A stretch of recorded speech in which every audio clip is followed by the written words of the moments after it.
saw TikTok on the way home. Mm-hmm. And they're like, does anybody got eyes on Dolly Parton? Yeah, because the dude's like, death's come in threes. He's like, we lost Ozzy, Hulk Hogan, and Malcolm Jamal Warner. right. And then we just lost... I guess that dude wasn't considering Malcolm Jamal Warner. And then there was just another... there was a trumpet player that just died, too. Miles Warner? No. Wait, what was it? Yeah, Miles Warner's the trumpet guy, right? From, like... Miles Davis. That's what I'm thinking of. It's not Miles Davis. I know it's not Miles Davis, but you said trumpet guy. I'm like, and I got these, so if you wanted to check them out. Ooh. Look at them. I saw the picture you sent me. No, the inside, though. I know, no. You sent a picture of them opened. Oof. It's a big baggie. Yeah. They do have a nice burn, though. Do they really? Yeah. I'm going to be coughing up a lung. I'll try it in a bit. We're going to cough up a lung. There's no tobacco. You're right. Alright, well, let's talk about our... Do you want to talk about the beer first, or just jump in the topic? Since it's here, we might as well talk about this, open it up, and then talk about, the age of our childhood is slowly dwindling down to nothing. So let's see. What is it today? It is Summer Cerveza Salt and Lime Lager from Breckenridge Brewery. From Littleton, Colorado. And a little bit about them. They're the original Ski Town Brewery. 34 years and counting.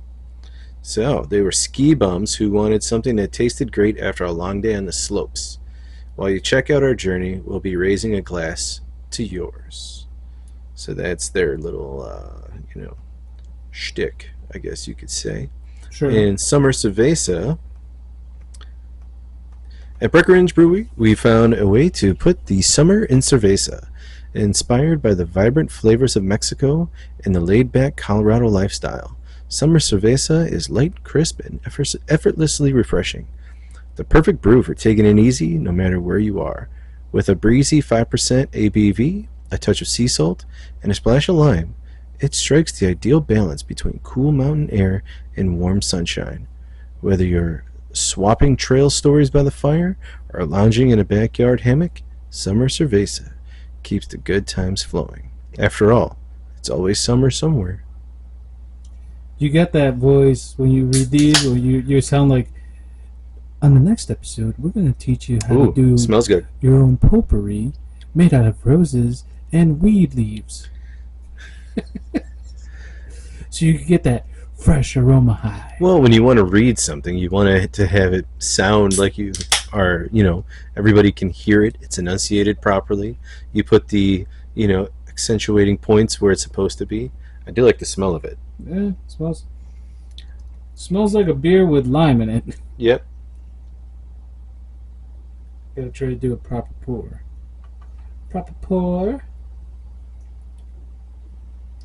And we'll try this out really quick before we dive in to our... I like the can. The can is very limey. It's very festive. Accentuates the fact that it's a lime beer, I think. Can't get over the name Breckenridge. Breckenridge? Why? Oh, I know why. Do you remember that movie Strange Wilderness? Mm-hmm. And Jonah Hill singing a song in the RV when they're on their way to find Sasquatch or Bigfoot. And he's like, "'Cause Phyllis has super sensitive fucking hearing. And the code on Breckenridge," are like his stepbrothers, and he sings about them too. Breckenridge. That's where I know that name from. Okay. Yeah. All right. Let's try this beer out. Mm-hmm. Salute. I like the color. Yeah, it's very clear. Very lagery.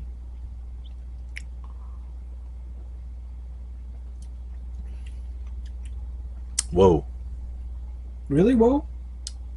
Like whoa, like it's a lot of lime. Whoa. Could definitely taste the lime. Not the salt, though. No. Does it say it's supposed to have salt? Yeah. Salt and lime. Yeah.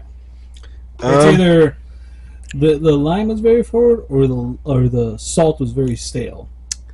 I'm gonna it's artificial lime. Yeah, that's for sure. You know, Yeah, so I'm not. those fake limes out there.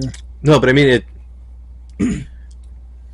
This seems like There's a difference between like lime juice yeah, and then like citric acid. yeah, You know, yeah. I mean, It's is it? okay. It's a thirst quencher for sure. Oh yeah, it's very. I mean, it is very lime forward, but it just comes out with like that artificial lime taste to Yeah. me, where it's not. I don't know. It tastes more like it was It's citric not bad, acid. but I could definitely drink these on a like a backyard party kind of deal. Oh yeah, if Like, I I wouldn't turn it away for sure. no, if I was going through the fridge and everybody, or a cooler, and that's what popped up, and it was like between that You're like, and like, Sprite makes a beer. yeah, be like, all right, I'll see what this is about, and I'll check it out. Yeah, it's definitely not a bad beer. I No. wouldn't say it's bad It's not wall worthy, for sure. Not Walworthy, but I do have to say it is pretty tasty. yeah, it is. I'm coming around to it. It does have that lime a little bit strong in it though. Yes. I have some real salt if you want to put some in there. No, I'm okay with it the way that it is, but Bro, I went to Los Gamales Bolingbrook Saturday. okay. Bro, What? I got margarita. Not a margarita, michelada Okay. in the morning. With Modelo Negra. Mm-hmm. Had me shrimp taco, 2 birria tacos, and what was the other one? I had another one. I can't remember what the other one was. But it's not important. I was like, I want to try the birria tacos. Oh, quesadilla with Okay. steak in it. They pack their shit good. So if you're thinking like, oh, I'm really hungry, I could put away 5. You might want to reconsider it. Their tacos are like, they're not small. They're not like huge, but they're not small. Okay. I don't know if you've ever been to that one. The one in Bolingbrook? No. It's a good spot. I've only been to the ones. I mean, I went to the ones in the city all the time, Yeah. and then the one time I went to the one in Joliet. Yeah, that's the one we normally go to, but when we get out of Allison's classes on Saturday, we're like, let's just go over here. It's like a drive. Instead of having to drive from Plainfield all the way to Joliet, we just drive to Bolingbrook. Okay. But, yeah, it was a good eat, but that michelada, bro, Talia's like, oh, I want to try it. And she's just like slurping away, and I'm just like, hey. Don't forget to order that. Yeah, Like, you want one, you can order one. Yeah. But don't forget whose that is. I tried this spot. It's next to Double J's, called Barrio. Barrio? Yeah, it's pretty good. It's open late, dude. It's like open, like Monday through Thursday. It's open till 2, and then Friday and Saturday they're open till like 4. And dude, the burritos are like $14, but they're this big, dude. He's like a fucking newborn. Yeah, Dude, because I got their Cali burrito. you could tell Oh, dude, I love their Cali burrito. you could tell COVID's like completely almost Yeah. the thing of the past when like places start staying late like all night. Yeah, So remember like, oh, we're on quarantine. You can't go into the gas station and it'll be open for a limited time only. mm-hmm. It's like now it's like, yeah, that shit's a flu now. Pretty much, man. Got to get back to reality. Boom, there goes gravity. Mm-hmm. Yeah. Speaking of reality, Yeah.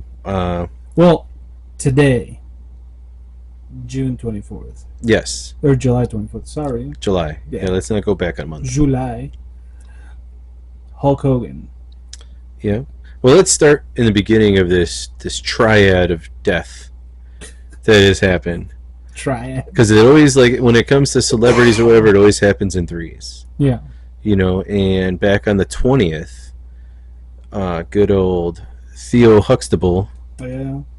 from The Cosby Show, Malcolm Jamal Warner, Mm-hmm. he passed away on the 20th. Where was he at? I don't know. I was just about to look that up. It was in. I was trying to read the. Oh, he was in Costa Rica. You get one of those Costa Rican deaths. He was swimming at a resort. hang on. I don't want to. No, oh, here we go. Let's see. Authorities have confirmed the official cause of death for Malcolm Jamal Warner, who died Sunday in Costa Rica while swimming at the Playa Grande in Cajita village. Bro, he was trying to save his daughter before Riptide got him. Wow. Yeah. So he died from accidental asphyxiation by submersion. Yeah, that's normally we would call that drowning. Yes, he drowned. He drowned. Okay. He drowned. You said drowned. I know. He drowned. He drowned it. He drowned it. Yeah. The man was rescued by bystanders taken to shore while he received treatment from the Costa Rica. Did his daughter die too? God damn it! Stupid commercials.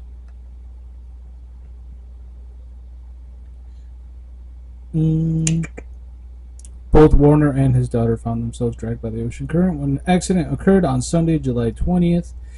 Both were dragged by the current. They were both bathing together when they were caught by the rip current. Obviously, as a father, he fought for his daughter, but the current in the area is very strong and they couldn't accomplish the objective.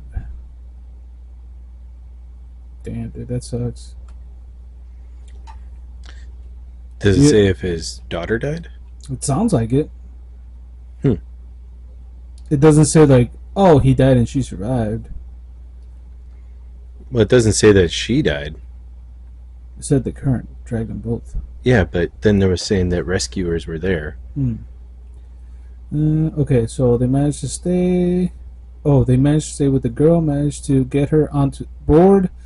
But due to the strength of the current, one of them from Nicaragua had to let go of the board and push it toward the shore so the girl could make it to land or the coast. Leon explained. The person who pushed the board was also dragged by the current, so it forced the person with the board to go back into the sea to pull him out. They managed to get him out in critical condition. He was very exhausted. Warner was later pulled out by the Red Cross lifeguards and one of the rescuers from the Caribbean Guards without vital signs.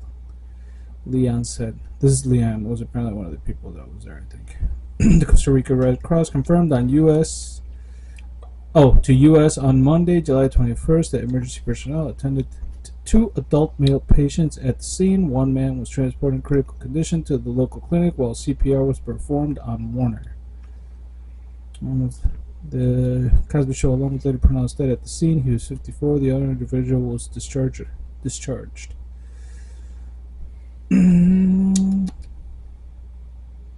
So maybe his daughter did survive. Well, I feel like they would have said something about her if she passed too.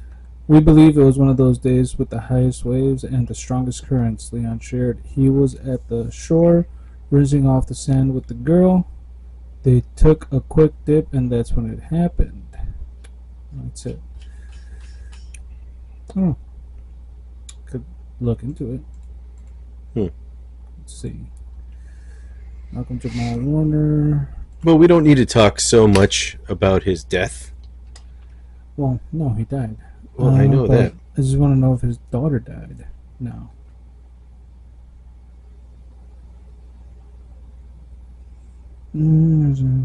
Only daughter who kept out of the spotlight.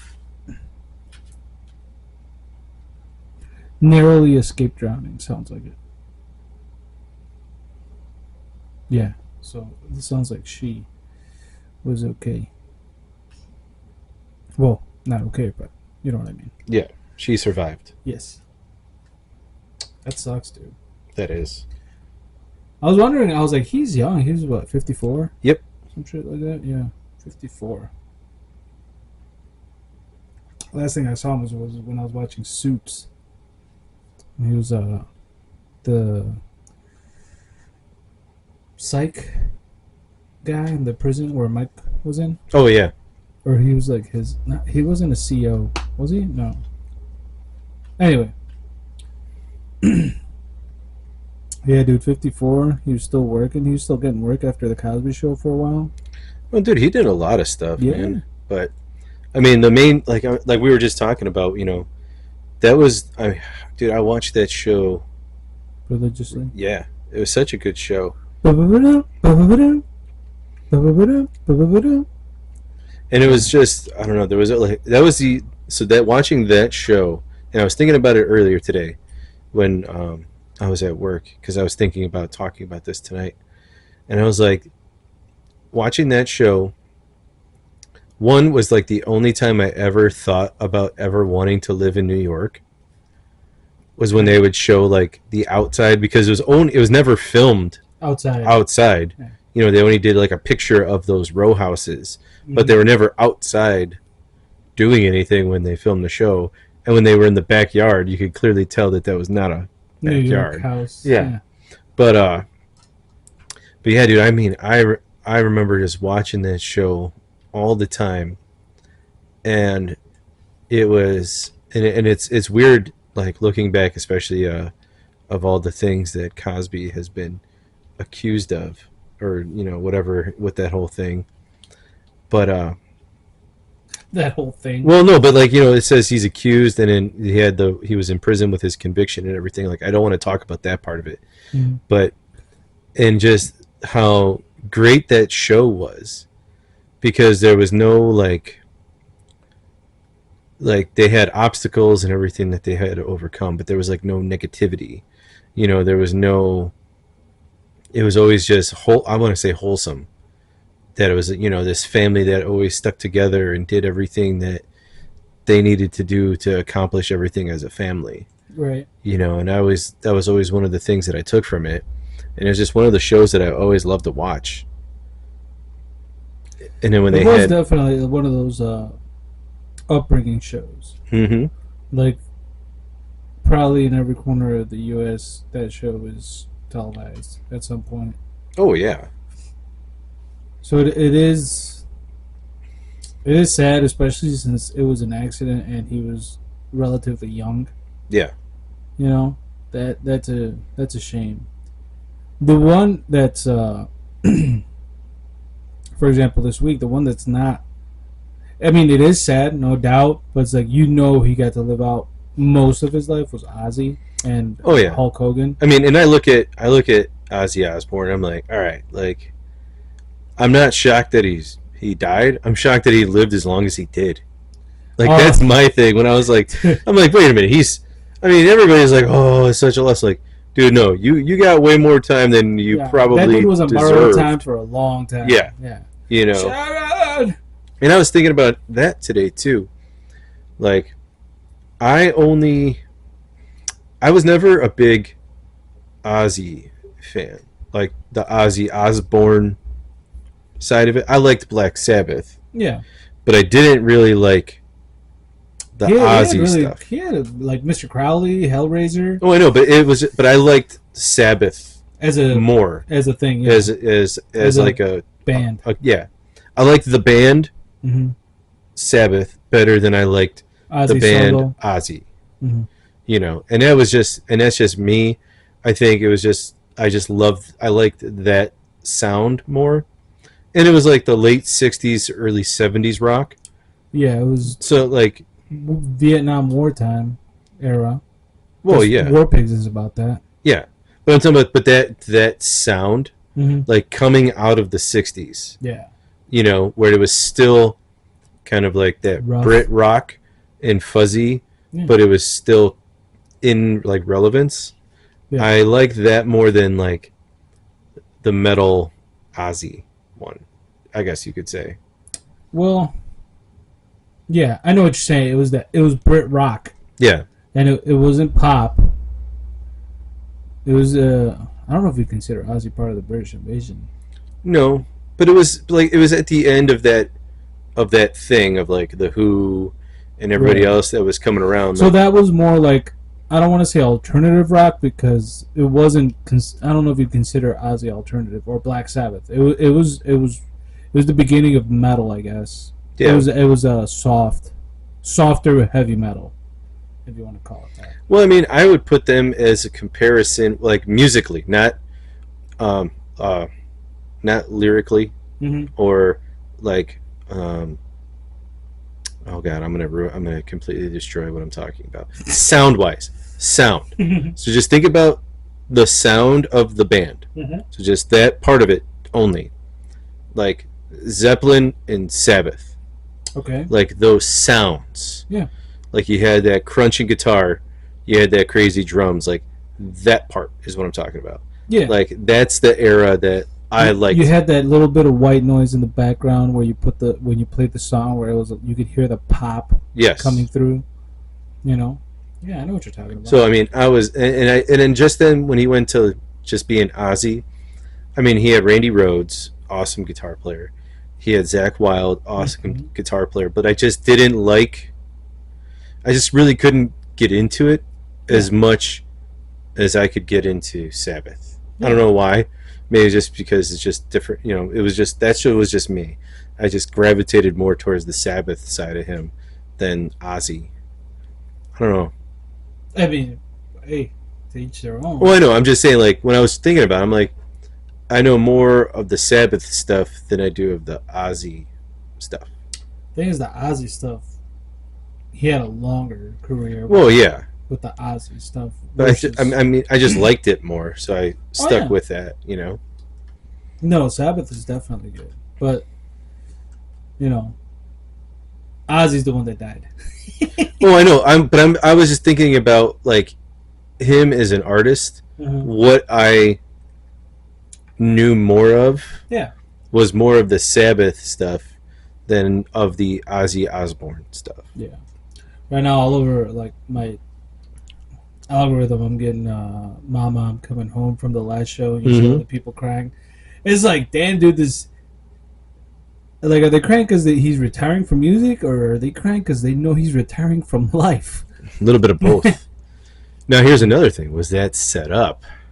Like, Mama, I'm coming home. Well, here's the thing. Well, that song's old. I know, but I'm talking about, like, he's done. Yeah. He's retiring. So, Mama, I'm coming home. And he sings that song. It's Everybody one of cries. his more known hits. Well, yeah. The thing is, like, did they put it together as a farewell because, like, they knew he was dying? Maybe. Or were they just like, oh, you know, Ozzy's completely retiring now. He's done. Oh, he's fully retired. I understand that. But I'm saying at the time when they were organizing the event, were they like, he's just retiring, you know, he's got his health issues and whatnot. Because it wasn't even 2 weeks after the show he passed. No. You know? So, there's that. Like, which was it? Yeah. And I'm guessing, like, people on the inside, like Sharon, you know, were they still married? Yeah, right? I think so, yeah. Because I know, but didn't they get divorced for a time? Or I don't think separated? I don't think they ever got divorced. She was with him through all this other crazy shit. She's going to leave him when he's old? No, I mean, I thought I heard they were getting divorced like 10 years ago or some shit like that. I don't know. I could be just talking out of my ass. Because, you know, media. But, like, I think she knew, obviously. Well, his family obviously probably knew what was going down. But, like, maybe, like, his old bandmates. Like, a handful of people outside of his family might have. So, no, they never got divorced. They briefly separated in 2016 due to Ozzy having an affair, and then they renewed their vows. See? I knew I was onto something. But my thing is, like, at that point in your life, how long you two have been together, and, like, I would just be like, we've been together for, like, 50 years. Yeah, so it's kind of fucked up that he had an affair. For one. All right, the one that she probably found out about. True. And here's it, like, and here's the other thing. Wasn't she his business manager too? Yes. So it's like, not only are you dipping your pen in the company ink, you're fucking around with it. You know. At first, before I went, just like, I thought you farted. No. I was like, damn, dude. No, it's the ads on this site that I'm on. When I was checking Malcolm, I'm still on Malcolm Jamal Warner stuff. No, I was checking the list of, like, you know, this year we lost Gene Hackman too. We already talked about that, but it's like a huge list. We lost the Pope, and there's a huge list of other people that are famous, but I don't see a lot of known names on here. Paquita la del Barrio, Mexican singer. I know her. But yeah. But today's was Hulk Hogan. Yep. Yes. Do you think Macho Man was in heaven waiting? You Dude. say you don't know the Macho Man? So that's the crazy thing, dude. I for some reason I saw it, I was just like something triggered me to hit what the comments said. And dude, there was just so much like, oh, there's a good place in hell for him, that racist, that this and that, nobody liked him, this, that, and the other. And I just want to be like, look, there was a period of time when that dude was considered an American hero. It's true. You know, and he just inspired a lot of people to do a lot of things. And, you know, you can't always agree with people's, you know, beliefs or values or whatever. But just, you want to just be like, you don't want to see people die. And then I think the way that he died, if I saw it right, like the police and fire were trying to save him. Like they were doing CPR on him outside. Hogan? Yeah. Okay. And he like, so something like happened at his house when they were trying to save him. Yeah. But I mean, you know, it's still a person who's a human. You know, you don't want to just be like, oh yeah, good. You know. No, that's a shitty way of thinking, I believe. You know, it's not like he was Hitler. Well, but then you got to look at it. There was people who were sad that Hitler was dead. Is there though? Was there? Well, there was. You got to think, dude. But there was people that were full on.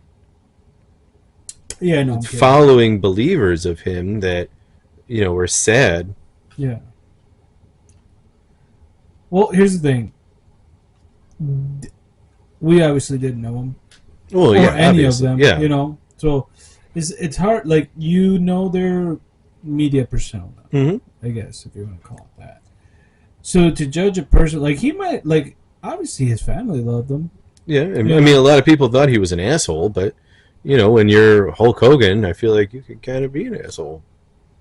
Yeah, I mean, I don't want to say it's right for him to be an asshole, just because he can. But, you know, like, for example, I've seen videos of Tobey Maguire snapping on paparazzi. It's like, yeah, dude, you're catching him on a bad day, and you're setting him off because you won't fucking leave the guy alone. Yeah. Well, then there's the John Cena one, where he's sitting there eating with his friends, and somebody was trying to come up and record him, take a video or like, whatever. I don't consent. Yeah, he's like, I don't consent. He goes, all you got to do is ask. He goes, I'll do whatever you want. He goes, I'm here on my personal time with my friends, doing this, and you could have the decency to ask. Yeah. He goes, and if you ask, I'll do whatever you want. Yeah. And that's, you know, that's just like the things that are, you know. Yeah, there's like two of those, and like the thing is, I've never heard anything negative about John Cena. No, me neither. Like, you know, he's kept a pretty clean image. Image. He's kept it like clean I don't want to say squeaky clean, but he's kept, you know, like, who could shit talk him? Probably like The Rock. The one person who could would be Nikki Bella, who was his ex. Like, yeah. And they just released something that, like, when they were together, there was like some 47-page document or something like that she had to sign. Like, so she was not living in his house, she was a guest in the house and all this other shit. Like, it was crazy. Well, yeah, she probably would have been like, I'm gonna take you for half of everything. No. I'm the famous one. You are the, I don't know, what would you call it? The guest. I'll always go back to that Bill Burr skit, the epidemic of gold diggers, because it's true, man. Oh yeah. A lot of famous dudes went through it. Arnold, Tiger Woods. Who's the other one? Brian Urlacher. Kobe. I love that one line. All She took him for $72 million. Never hit a layup in her life. It's like, yeah, dude, where do you get off? Like, who's this? The young basketball player was in the news like maybe 2-3 months ago. Not Kevin Durant. Was it Kevin Durant? Maybe. No, it wasn't Kevin Durant. It was a younger guy. He got an older chick pregnant, Okay. and he was like, "Hey, we use protection. I told you I never wanted a baby." You're talking about Anthony something. Anthony Edwards. Yeah, Anthony Edwards. Well, yeah, dude. Yeah, that was. And he's like, "I want to pay child support the 18 years in advance." Well, that was the thing is when they said when they went to court, and he said, I want nothing to do with this kid, blah blah blah blah blah. Mhm. And they're like, all right, well, child support's going to be, 1.5 million a year. And he goes, that's it? And they're like, yeah. He goes, all right, times that by 18. And he times it by 18, and he cut the check right there. He goes, I'm done. Yeah. And he walked away. Yeah, and then the chick was trying to like take him back to California and file suit in California to get him for more money. Yeah. And he's like, nope, we're done. Yep. He goes, that's it. Have a nice day. Cut the check.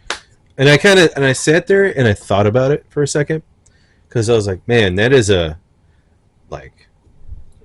cold move, like badass. But then also at the same time, It's like, wouldn't you want to be part and of I'm that? like, I was just thinking, I'm like at the same time, like, dude, that's kind of shitty. It is. That's what I was thinking too. Like, I understand if you were like, I don't I want wanted nothing, no part of I it, want yeah. no part of this, blah blah blah blah blah. But then there should have been a small part Yeah. that's like, all right, I have the ability To come to, into this child's to life come whenever I want. yeah, but to be able to give opportunities and things for this child that not a lot of people are able to do, Yeah. because the dude's only like 23. Right, but here's the thing. Okay, so I'm looking at the aspect of the impact that he could have actually had on this kid in a way that most dude, don't about get to this. have that. $1.8 million a year Mm-hmm. times 18. That child is gonna have close to what, $36 million. Well, you gotta see how the mom does Right. with that money, though. That's where I would be like, I'm cutting the check. Money for the baby, not for your nails, not for your booty implants, not for your plastic fucking surgery, not for your car, not for your fucking ghetto boyfriend that you're gonna get after this. It's for the baby. And I would be like, and I want fucking receipts. And I'll cut the check right now. It's for the baby, it's not for you. You want something? Get a fucking job. Because that's why she did, she did it to rope him. Oh yeah. For sure, 100%. That bitch wanted nothing to do with him outside of his money. Yep. And he made a dumb move. He nutted inside. There's always the pull-out method. But, he's like, I'm Anthony Edwards. I can do whatever I want. Drip, drip. And now you got a baby. Or on the way, whatever. But it is kind of shitty that he's just like, nope, I'm out. Because he's young. He's 23. At some point in his life, he might be like, man, I kind of want to meet this kid, That's where I'm like, yeah, he kind of fucked up there. Yeah. Yeah, I talked about that with the boys because they're big into basketball. Mm-hmm. And they're like, yeah, that's kind of messed up, though, that he did that. I'm like, yeah, I agree. It's definitely messed up.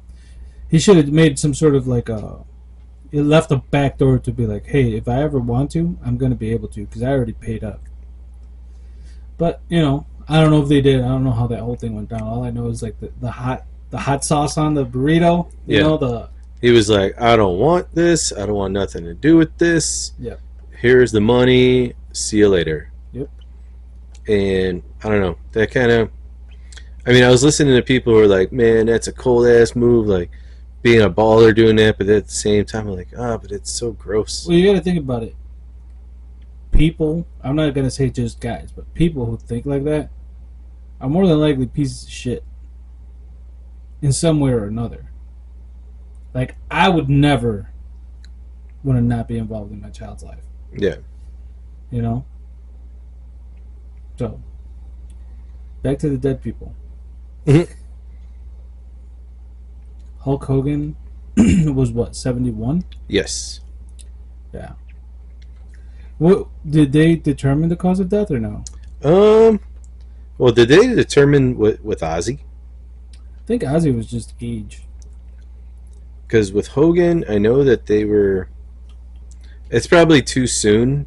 What what it was cause of death? Yeah. Death revealed after a serious medical issue. Hmm. Well, they just won't say. Failing health. Hogan was experiencing a serious medical issue, and an ad popped up, so I can't see. So Ozzy had Parkinson's. He Apparently. was in cardiac arrest, experiencing medical issues. So maybe he was having heart failure, and then maybe had a heart attack, something along those lines. Hmm. I mean, you got to think about it. All being at 71, he probably wrestled for God 40 years. The drugs, the damage, everything done to him. Yeah.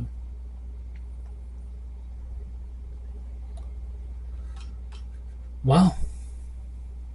So you get your 3 for the month of July. And yeah, You know, you've had other, like I said, we've had other big names. Val Kilmer, Pope. That's a big one. We got a new Pope. yeah, we have a Chicago Pope. Yeah, yeah. Chicago in the hizzy. Chicago in the valley. Yep.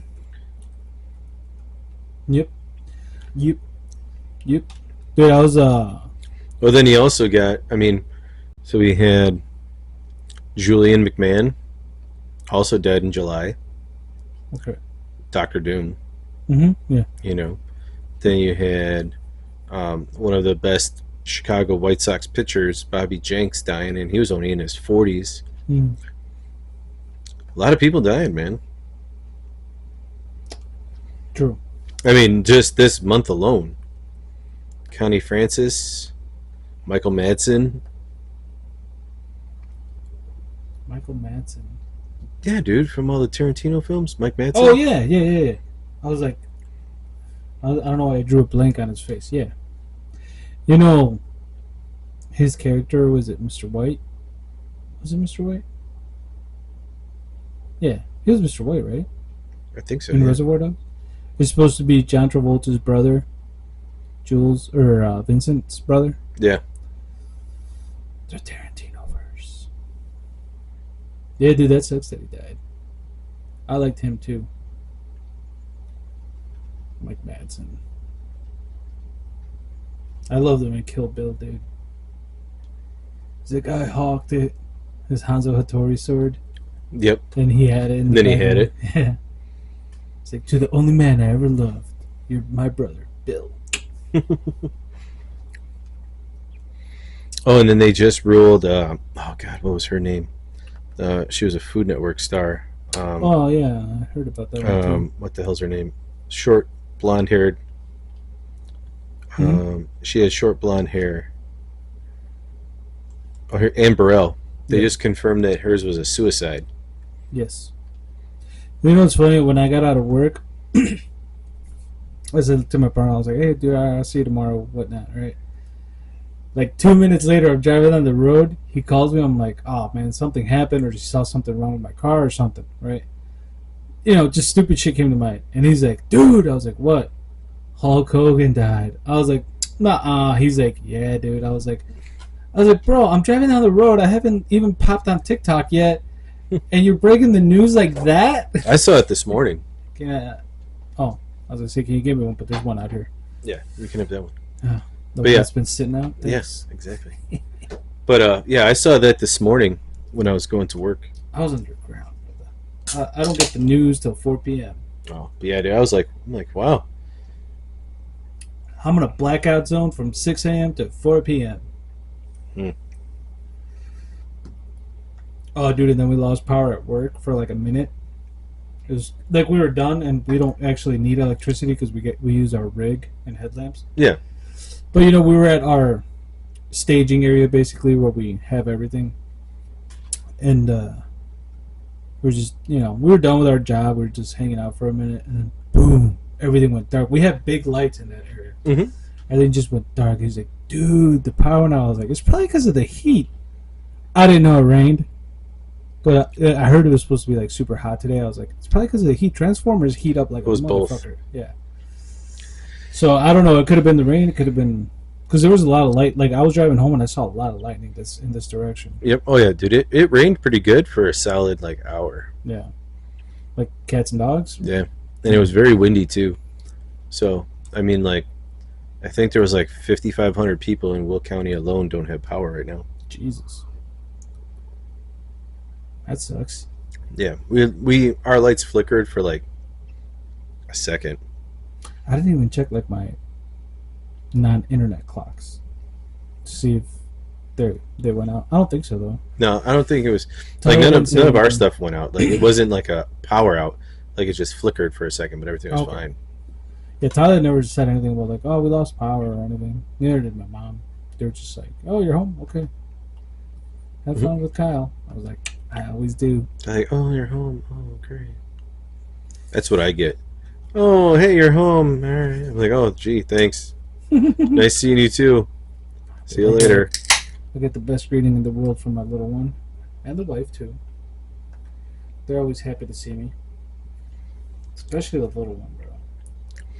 Well, the little ones will always be happier to see you than their significant other. So, Don't say that, Kyle. what? That's just a fact, dude. That's just a fact.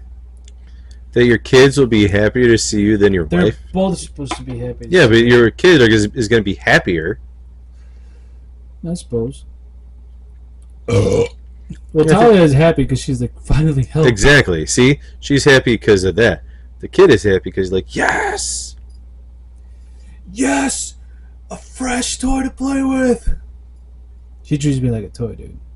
I'm like a fun bag for her.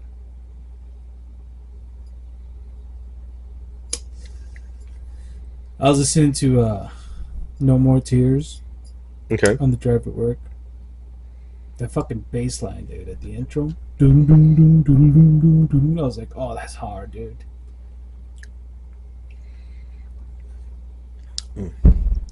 The second one's better. Yeah, yeah. The first one was a little too much. Too This much one's of the more lime. mellow. I agree. I could taste a little bit more of the salt this time. Yeah. But, dude. Oh, my shoulder. I'm taking ass kicking at work. The past 2 days were nice, but, like, we've been getting our asses kicked for the most part. Yeah. Oh, yeah, dude. I asked Orville earlier, I'm like, dude, if you could have one job, any job you want, what would it be? He asked me, he's like, would I be good at it? I'm like, yeah, of course. It's any job you want, you'd be good at it. What do you want? I'm asking you the same. Well, answer yours first. Oh, I asked him. Oh, I thought he asked you. He asked me and I answered, but I want to hear your response first. If I could have one job, what would it be? Yeah. Hmm. And you'd be good at it. Never mind the salary, you'd make good money. Let's just call it at that. You'd make good money. So I don't have a specific job, but I have a specific, Vocation? like, what I would want to be a part of. Okay. Like, I would just want to work, like, in football. Like American football? Yeah. Okay. Like, I would work in football, too, but I know more about football than In football? You mean? Football? Yeah, football. Football? I don't want to sound Jamaican. Because you guys call it soccer here. Yeah. Soccer. You're playing the soccer? But yeah. Okay. Something in that realm, just because that's one thing that I know a lot about. And it's, I mean, or, actually, I think it would be sports radio. Okay. Yeah. I think that would probably be my biggest thing, to do that. Like a broadcaster? No, like this, but in like sports radio. Okay. Like being on a sports radio station and doing, commenting, breaking stuff down, interviewing, occasionally like having to go and help do like play-by-play and stuff like that. Yeah. Like I could see myself doing that. So not John Madden, but Yeah, not John somewhere in Madden. that world. Yeah. Okay, that's cool. So you wouldn't want to be on TV? Mm-mm. No. No. I mean, if it happens, like if there was like, hey, we need you to be a part of this show to break down this film or whatever, Yeah. like I'd love to do that, but like I wouldn't want to be like predominantly on TV. I got you. You wouldn't want to be on ESPN. Like, here's the play-by-play. ESPN radio, yeah, but not on ESPN because I feel like still when it comes to radio and podcasting, well, obviously in podcasting you have such a longer leash of what you can and can't do. Right. But I feel like the gap between radio and television is that you still have the ability to do a little bit more on radio than you do on TV. I guess it depends because you have an audience that's specifically looking for that, Whereas podcasting, you could do a specific channel that's sports related because I mean there is that niche.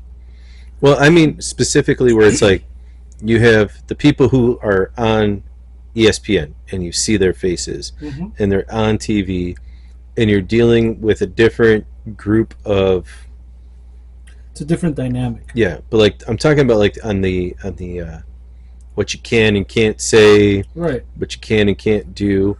I feel like there's still a little bit more freedom on the radio side Of course. than there is on the TV side. Yeah. I was just remembering something. Or was a big Angel Reese fan. Okay. So I told him, "Oh, you're a fan of the Bricklayer, right?" And then somebody said, or I saw a post of, do you remember the movie Along Came Polly? Yeah. Do you remember Philip Seymour Hoffman in that movie? Mm-mm. He was the friend that was kind of the child actor friend. Okay. And when they're playing basketball, it's like, "Make it rain!" And he's missing every shot. He's like, he's like, "Raindrops! Rain dance!" And every time he misses, then he's just like, T, I'm burning up. My legs are burning. So they compared that to, like, that's how Angel Reese plays. I was fucking dying, dude. And I sent him the video, and he just texted me back, "Oh, no, you didn't." I thought that was funny. Now, with her, if she just spent more time working on her game, worrying about her team and putting her team in the best position to win, and stop worrying about What Caitlin Clark is doing. the Caitlin Clark thing, the this and that and the race, blah, blah, blah, blah, blah, and you get down to just doing what you did when you were at LSU to be a badass basketball player and just stick with that, she would be fine. Yeah. And I think that's a lot in that league right now is that they're too busy wanting to complain and bitch and moan about her bringing the league to the first profitable season it's ever had last year, and then being like, "Oh, we need more money, we need to get paid the equivalent of what our male counterparts get paid," which in reality, when they broke it down, they actually get paid more now percentage-wise than they do the men in the NBA. Yeah. It's just that the NBA has a hell of a lot more revenue, and the NBA actually subsidizes everything for the WNBA so it could stay open. Right. Like there was one meme I saw. They're like, "We want to get paid what we owed." They're like, "Okay, now the WNBA owes the NBA $400 million." Yeah. It was just true. I saw that breakdown too, and I was like, "Well, makes sense. You would, like, penny for penny, you'd be in debt, basically." Yeah. Or you would be out of a job. Either way, you're not winning. Yeah. Now, is it? It's. I go back to last year with the WNBA, and they had an opportunity to really like boost the league really well, with not just Caitlin Clark, but the draft class that was part of it. Yeah. Because there was a lot of really good women basketball players that were in this draft. Unfortunately, What was her name? Brittany Griner? no, She brought the league's name up front. no. Not in a good way, though. No. But where I was getting at is that the WNBA had a moment to put Caitlin Clark, yes, as a generational player who's going to boost the WNBA. But then they could have been this draft class is the future of the WNBA to bring it to heights it's never been. I think that's where they got it wrong. Yeah. Instead of just talking about the one who is the one right now, but I feel like they had this collective of talented players that they needed to blow up to the world as far as women's basketball. Right. And I feel like they did an injustice by only talking about Caitlin Clark. Now, don't get me wrong, she deserves her flowers for what she's done. But I feel like that draft class specifically, and the one this year too, was pretty good too. But they had an opportunity to just blow it up. Yeah. And be like, we all like, look at women's basketball. Look at all these players coming out. And I think that would have gotten rid of the hate for Caitlin Clark and everything else that was going on, because you're not only boosting her, you're boosting that whole draft class. Mm-hmm. And I think they did a really bad job. Yeah, but whose fault is that? That's the WNBA. Right. So. And the problem is that all went to where we're at now, to where everybody's but dogging her, the fouls that are against her, everything they do to her on and off the court. It's like that all could have been avoided if they would have boosted that draft class, not just her. Right. No, I agree with that. Just saying.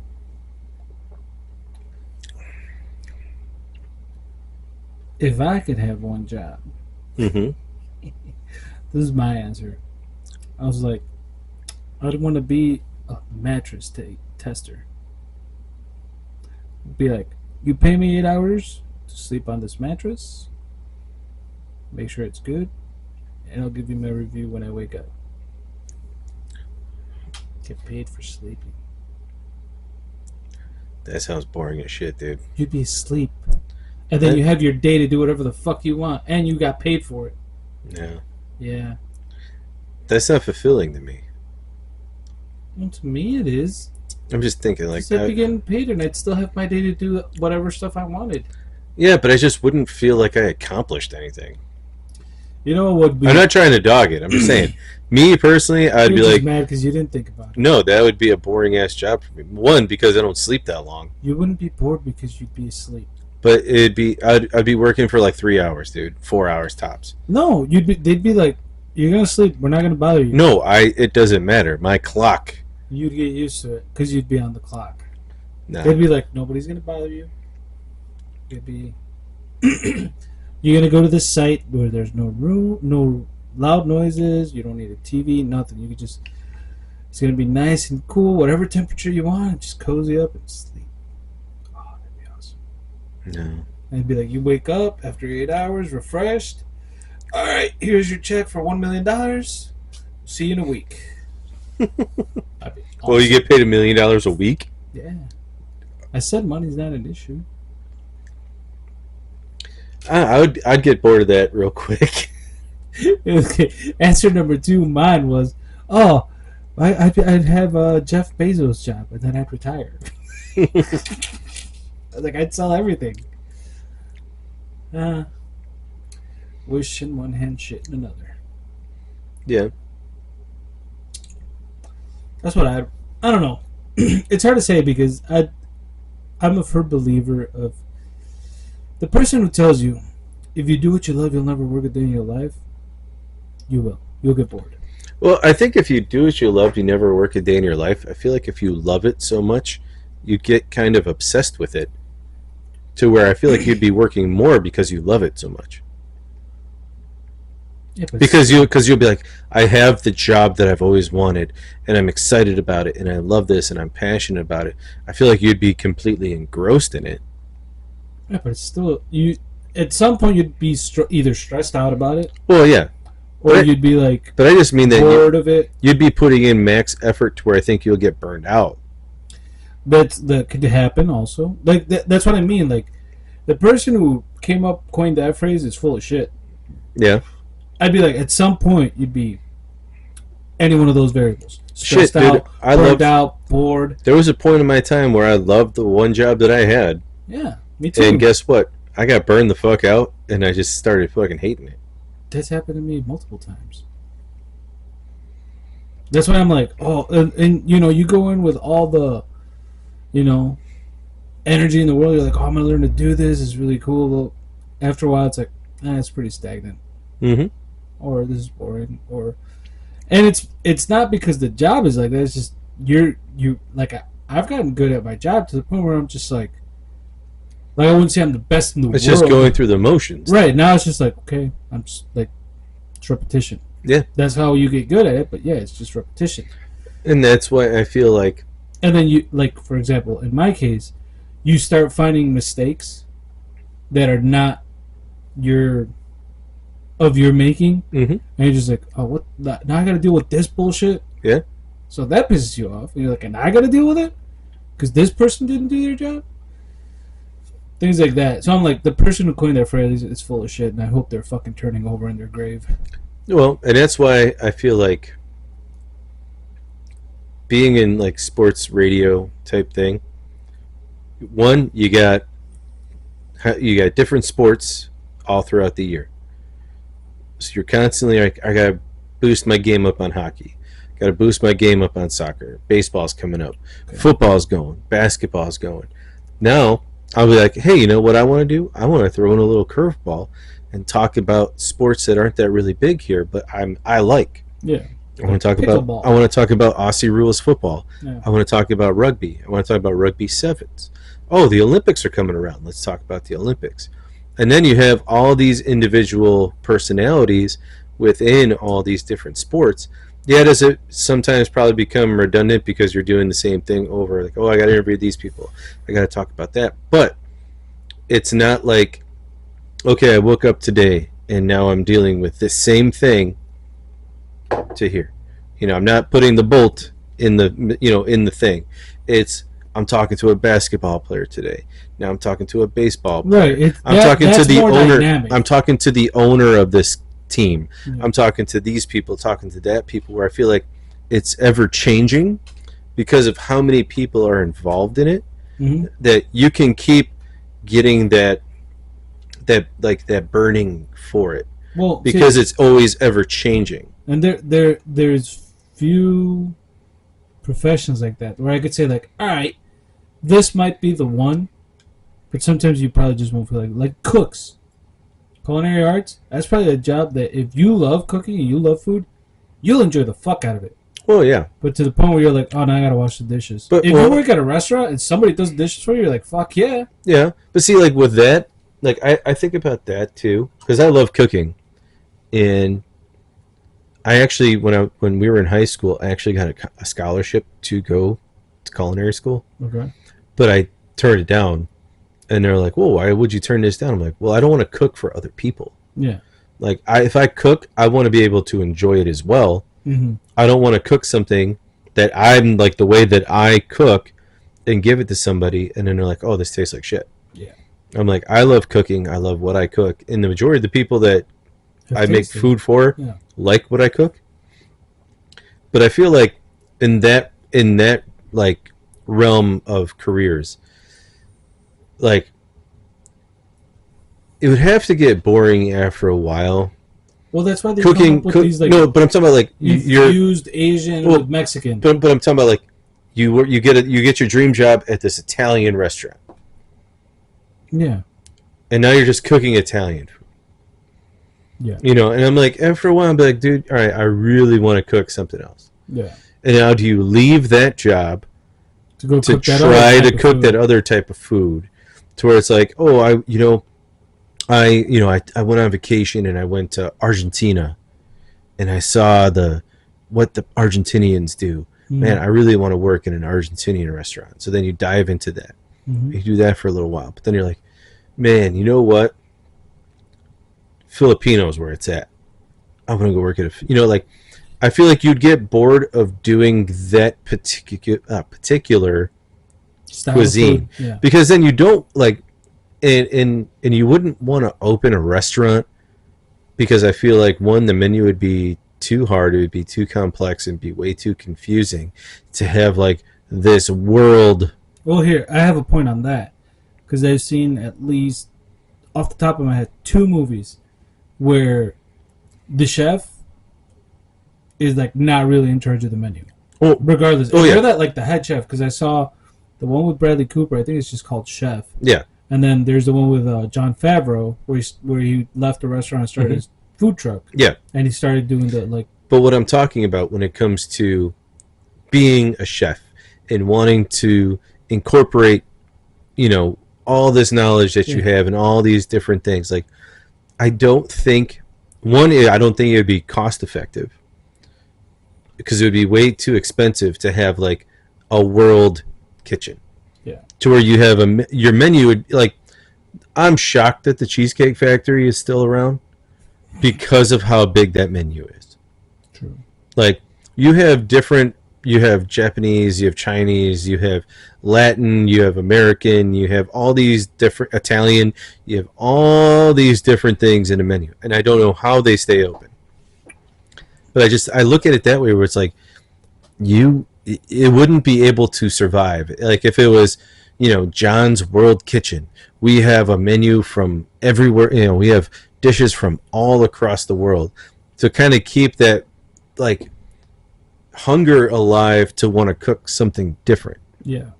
And I just feel like that would, I don't know, I would get bored if I just worked at like a steakhouse and I just cooked steaks and this and that, or I work at a burger place that makes weird creative burgers. But after a while I'd be like, man, I really want to do something different. Like I love cooking, but all I'm cooking is this, and I can only create so many other things to see if it'll hit. Well, that's the thing. Like from those movies that I saw, which were based not on a true story, these chefs seemed like they had some creative control over the menu, but then they're like, okay, this, like the maitre d' gonna be like, okay, this is popping, this not so much. Even though it's like something really good, critics didn't enjoy it, so we're taking that off. Yeah. And the chef's like, this is my best dish. Like, we sell it, 9 times out of 10 or 6 days out of the week, it sells. But just because some fucking critic doesn't like it, we're gonna take it off the menu. Like, that's your money maker. And shit like that, that's where having control over your own restaurant would be like the upside. That's why Jon Favreau got the truck, the food truck and all that shit. And I don't think they were like had anything against him. Like, oh, you're doing. No, they were just like, just make the shit good, or we're gonna have to find another chef. Yeah. And he's depending on the sous chef and all the other fucking guys in the kitchen. Yeah. Because you can't have one guy making a meal for 500 people. Well, no. Yeah. But I just feel like there would come a point in that role where I'd be like, man, my passion for cooking fucking pasta. But see, then you got, like, there's a scene where Jon Favreau, I think he hooks up with ScarJo, and he takes her to his place, and before they get down, he cooks, like, this really awesome pasta. And you can tell he's, like, putting his fucking heart and soul into it, because it's his passion to cook, Well, yeah. And then she eats it, he eats some, and then I don't know if they get down or not, but she's in, like, fucking short shorts, so I'm like, yeah, they're getting down. But, he's like, oh, yeah, we gotta eat this first, we gotta get these carbs in before we burn them, Yeah, but then he's in a food truck selling Cubanos. Because he likes them. Oh, I know. He's like, I want to do what I want to do, and I want to have 100% creative control. That was the point of that movie. Yeah. And he's like, you know what I could do? I'm gonna get. He knew the food markets. He knew the ingredients. He knew his shit down to the fucking T. So he's like, I'm gonna take my shit on the road, dude. Fuck your restaurant, Dustin Hoffman. Fuck you. Have this asshole cook for you. Yeah. And then John Leguizamo was like, fuck that. I'm leaving with you, bro. But back to the dream job. That's where I can see like some guys get passionate about cooking. That's one because they're like they enjoy eating and they enjoy doing it. Oh yeah, like Actors is probably another one. like, dude, I love cooking, but I would never want to like work in a restaurant. Musicians probably another one. Professional musician, not like orchestra because those guys probably get tortured the fuck out of them. Yeah, But like a pop star or musician, take out the music industry aspect of it, like the passion to make music is always there because you can always make new music. yeah, yeah. Well, I feel like, all right. So, are you talking like studio musician? Like, So we're like a filler? like you're like, all right, but like what a lot of country artists have, like, hey, Fillers. I'm gonna come in and I want to produce this. I want to make an album, Mm-hmm. and they have their songwriters that put this together. Be like, dude, we have this awesome guitar player. He's gonna be in it. We have the studio No, drummer, no. the studio drummer who comes in and is playing on like 50 different albums. Yeah. He gets his credit for it, but like you don't know him. Yeah. But No. you're constantly playing music, and you come in, you do your, No, 5 but hours. I'm sure that the Taylor Swifts of the world love that people know them. Yeah, but I'm talking about like, So they're doing that vocation for a reason. but I'm talking about the people who are like they come in and they do the music. Yeah, no, I understood that part. No, I wouldn't. I don't know. I mean, they're not making millions. I'm sure some of them are. Like if you're like, well, I mean, I'm sure they're not making that crazy amount, but I'm sure once in like there has to be a group of them that like Yeah, when they go they're into the making studio, six like figures. bro, if we can have John Smith on fucking guitar in this song, this would be amazing. Yeah, it's Yeah, we like got it set fucking, up. What's his name? Chad from Red Hot Chili Peppers stepped in to do the drums on that Dua Lipa song, Mm-hmm. and he never got. I mean, I'm sure he's like drums by, but he was like already famous. But no, I'm not talking about those musicians. I'm Some of talking them about- make 250 grand a year. No, I'm talking about the dudes that. And they don't have to go on tour. They don't have to be away from their families. They don't have to do this, do that. They come in, they make a banger, and then they leave. No, I'm not talking about those dudes. No. No, I'm talking about the dudes that make the money, and they mostly probably do it because of the fame, Yeah. the recognition. Actually, I shouldn't. Well, hand in hand, I guess. Like actors and musicians, but like that's a perk of doing something that you like. Like Yeah. I'm sure Angus Young, probably at this point, he's probably sick of playing those songs, but he did make a lot of fucking bangers. Yeah, but I look at it like yeah, would that be fun? Mm. But I feel like being a touring musician, like, oh, our band is going on the road. Mm. Like, dude, I'd probably only want to do that once. No, you do it once every 5 years. No, but I mean like one tour, and I'd be like, all right, dude, like, I'm good. Yeah. Like being gone that whole time, not being able to like really relax. You'd relax. I just don't think so. No? I just think it depends on how big the tour is. Yeah. How long are you gone? Like there was bands that tour off of an album for like 2 years. Yeah. And just like at what point is it like you're like, all right, dude, like I want to be home for a while. yeah. And then like you're hanging around the same group of people that whole time and not being able to be like, I don't want to see you guys for like a week.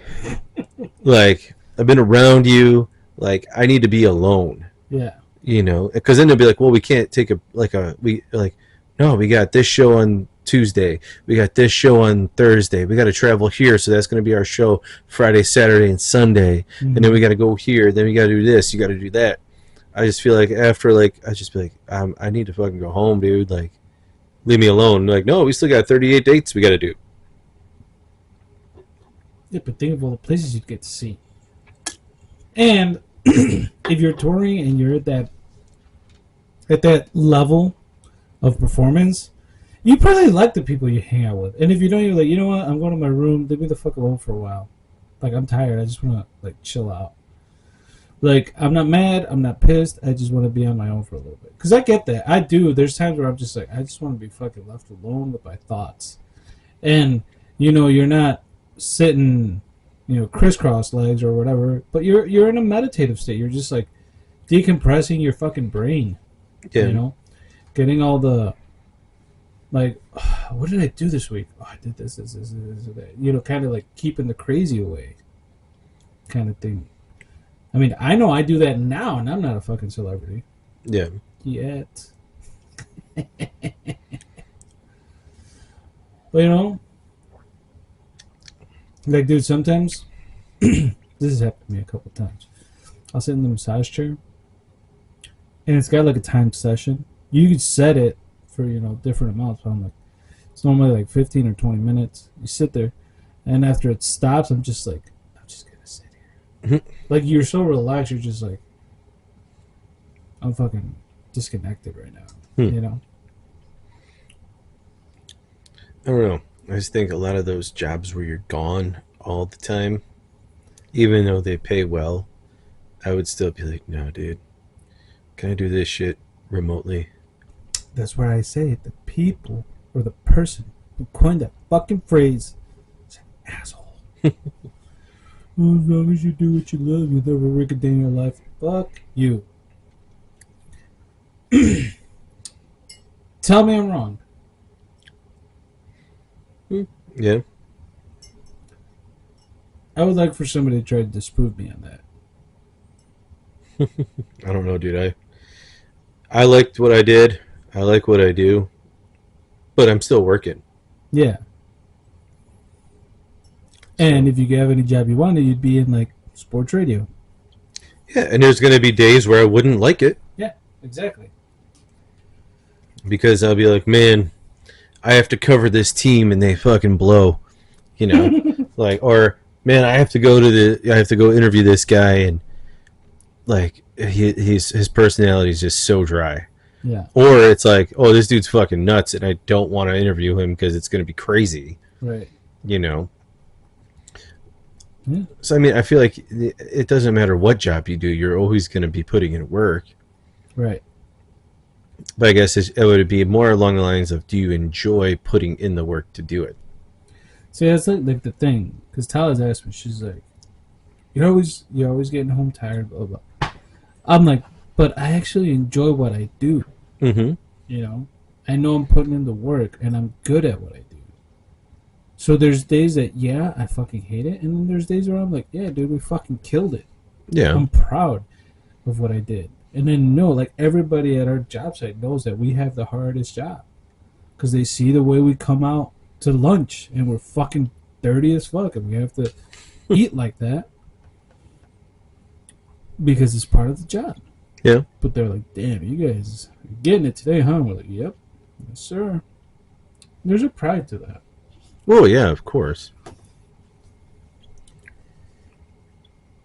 But if they give me money to sleep for 8 hours, I'd take it. I would get so bored. You wouldn't get bored. You'd be asleep. I don't sleep that much, so that's why I would get bored. See, that's the thing. You would have the time to do it. Because you wouldn't have... Dude, I have the time to do it. That would be your job, though. They'd be like, we're going to lock you in this room for 8 hours. All you got to do is lay there. But then what do you do on your day off? When you go to sleep? You're like, oh, God, I got to go to work. Yeah. You idiot, dude. How about you get paid 7 days a week? Like, fuck, it's like, I'm going to put in some overtime. I'm taking it. Yeah, like, I'm so tired today. I wasn't really feeling like going to work, but now I got to go to work. And everybody's like, what? Like, I got to go to bed. I got to go to work. Yeah. I got to go put in my 8 hours. And that's where I'd be like, fuck, man, I hate my job. It's my job, like, I'm so tired when I have to go to work. I don't think you would ever say you would hate that job. Well, what if you have a bad mattress? You'd have the perfect job where all the mattresses are good. No, if you're a mattress tester, you got to test out the bad ones. They're going to give you all good mattresses. Nah, you'll have some fucked up one. They have futons. They'll have like, all right, we're trying out this new like shiatsu type one that like it has like needles in it that hits you in your back while you're sleeping. We're gonna try out this acupuncture mattress. Yeah. And then, We're gonna do this shock mattress to see how this works. it's got a And then what light happens current. that night you decide to lay on your stomach and your balls just keep getting shocked all night like oh god I can't. No, they'd have it at a low current. Yeah, but you're just laying there and you're just like No, it'd be like a steady current. no, but you're testing it so it's like a faulty one. Oh no. And nobody's monitoring you, right? Or are you being monitored? So now you got people watching you while you sleep? They might monitor your vitals. That's it. Through your smartwatch. Okay.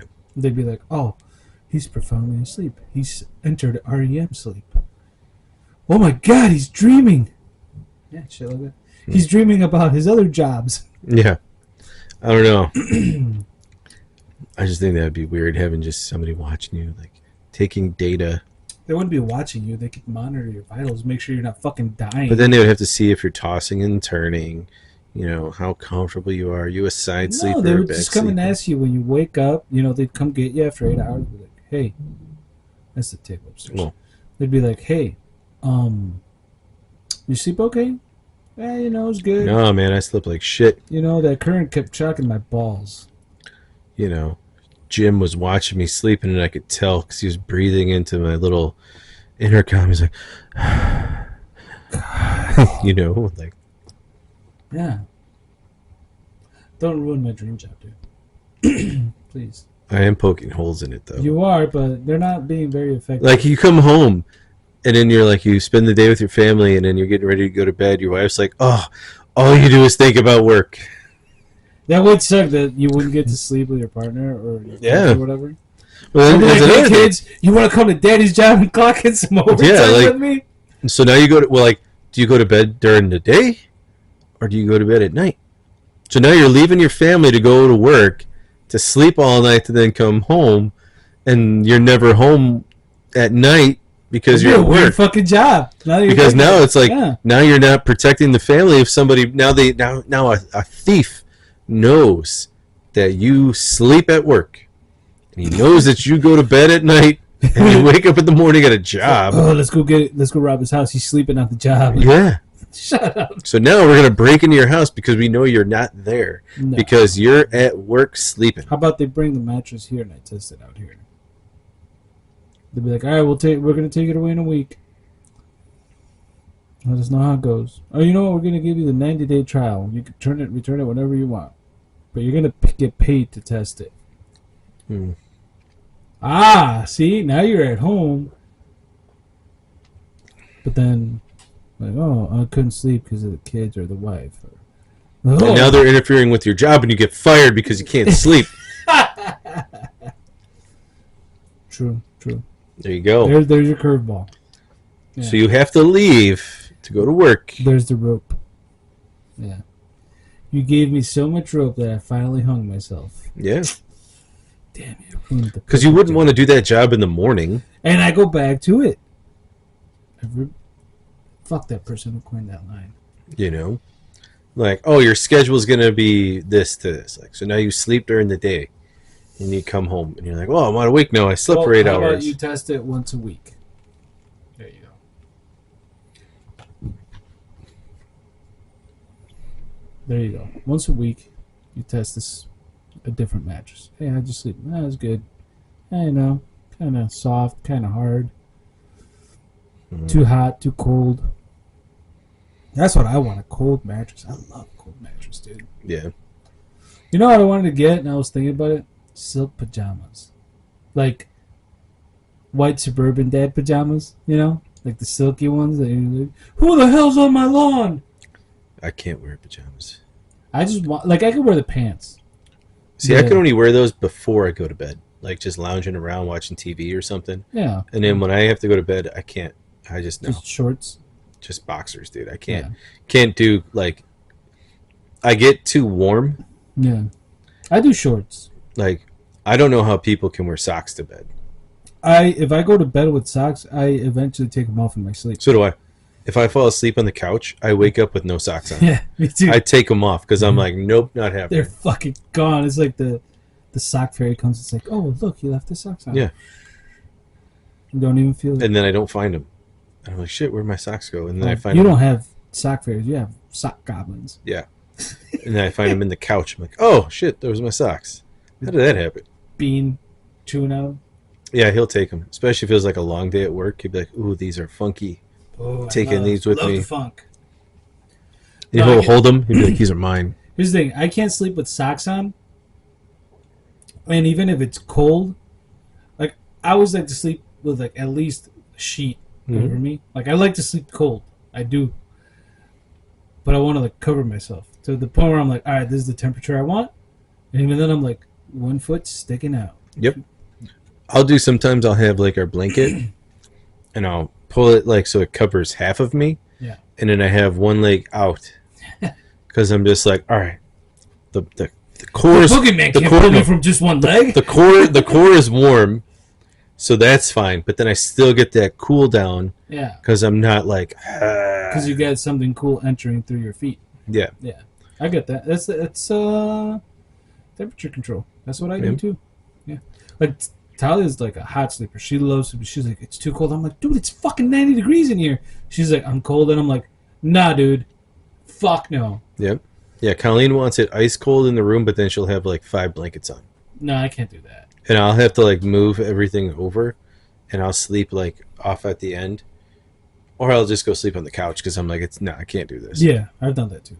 But like, if it gets to the point where I could find a sweet spot, like even if I got like my arm hanging off the bed to get cooler, I'll do that. See, I can't have my arm hanging off. I can. Well, especially the side that I'm on now, Hmm. because I used to be like, You a side sleeper? Up? I sleep on my side Okay. most of the times, but like, Fetal position. but like the side of the bed I'm on. So if the way our bed was originally lined up, it was this side of my body was at the end of the bed, so I'd be okay with it if like my arm went down. This arm, I have a bad shoulder on this side, so if I lay like that and my arm goes off the side of the bed, dude, it kills me for like 2 days. Yeah. But then it also throws me off because now I'll roll over and I'll sleep on this side, and my arm is hurting when I wake up. Yeah. Because it's my one that's hurt. Do you like this, or do you want to switch to Paloma? No, we'll do Paloma next time. Are you sure? Hey, you got a 12-pack of these. I'm just gonna do one more of these, and that's it. Okay.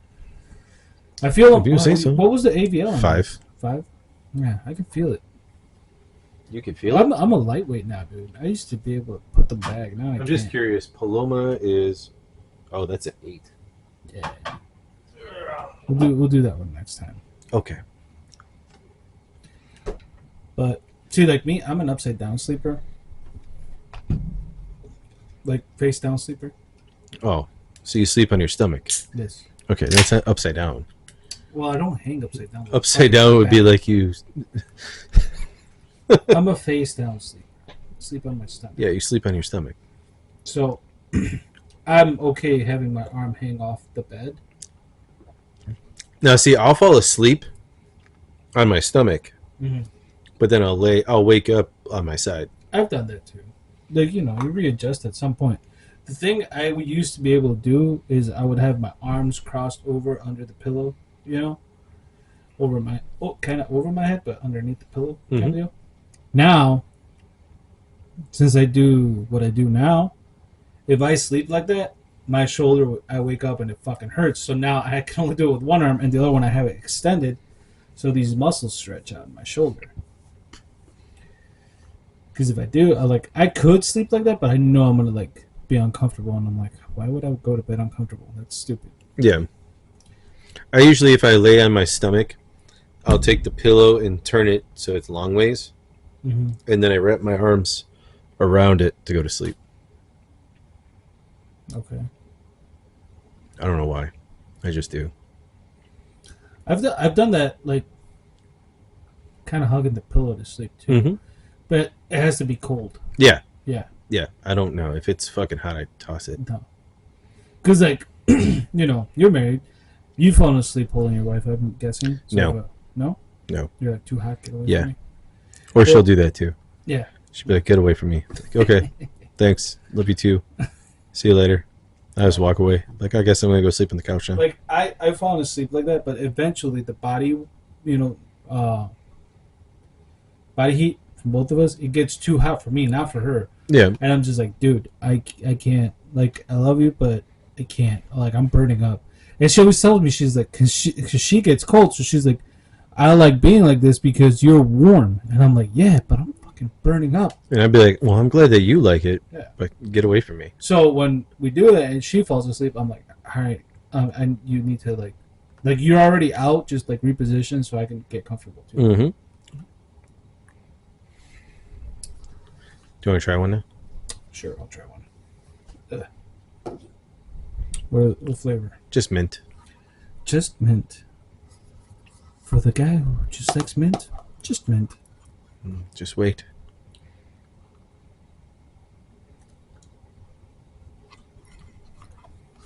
Fresh.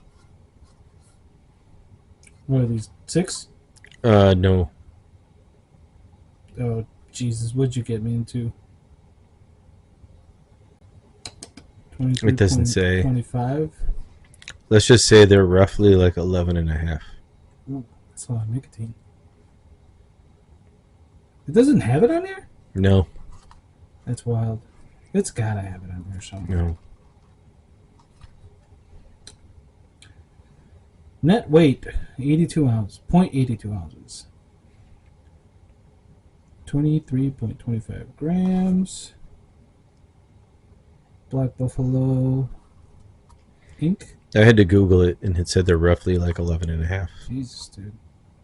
Barn cured leafy greens. No tobacco, leaf or stem.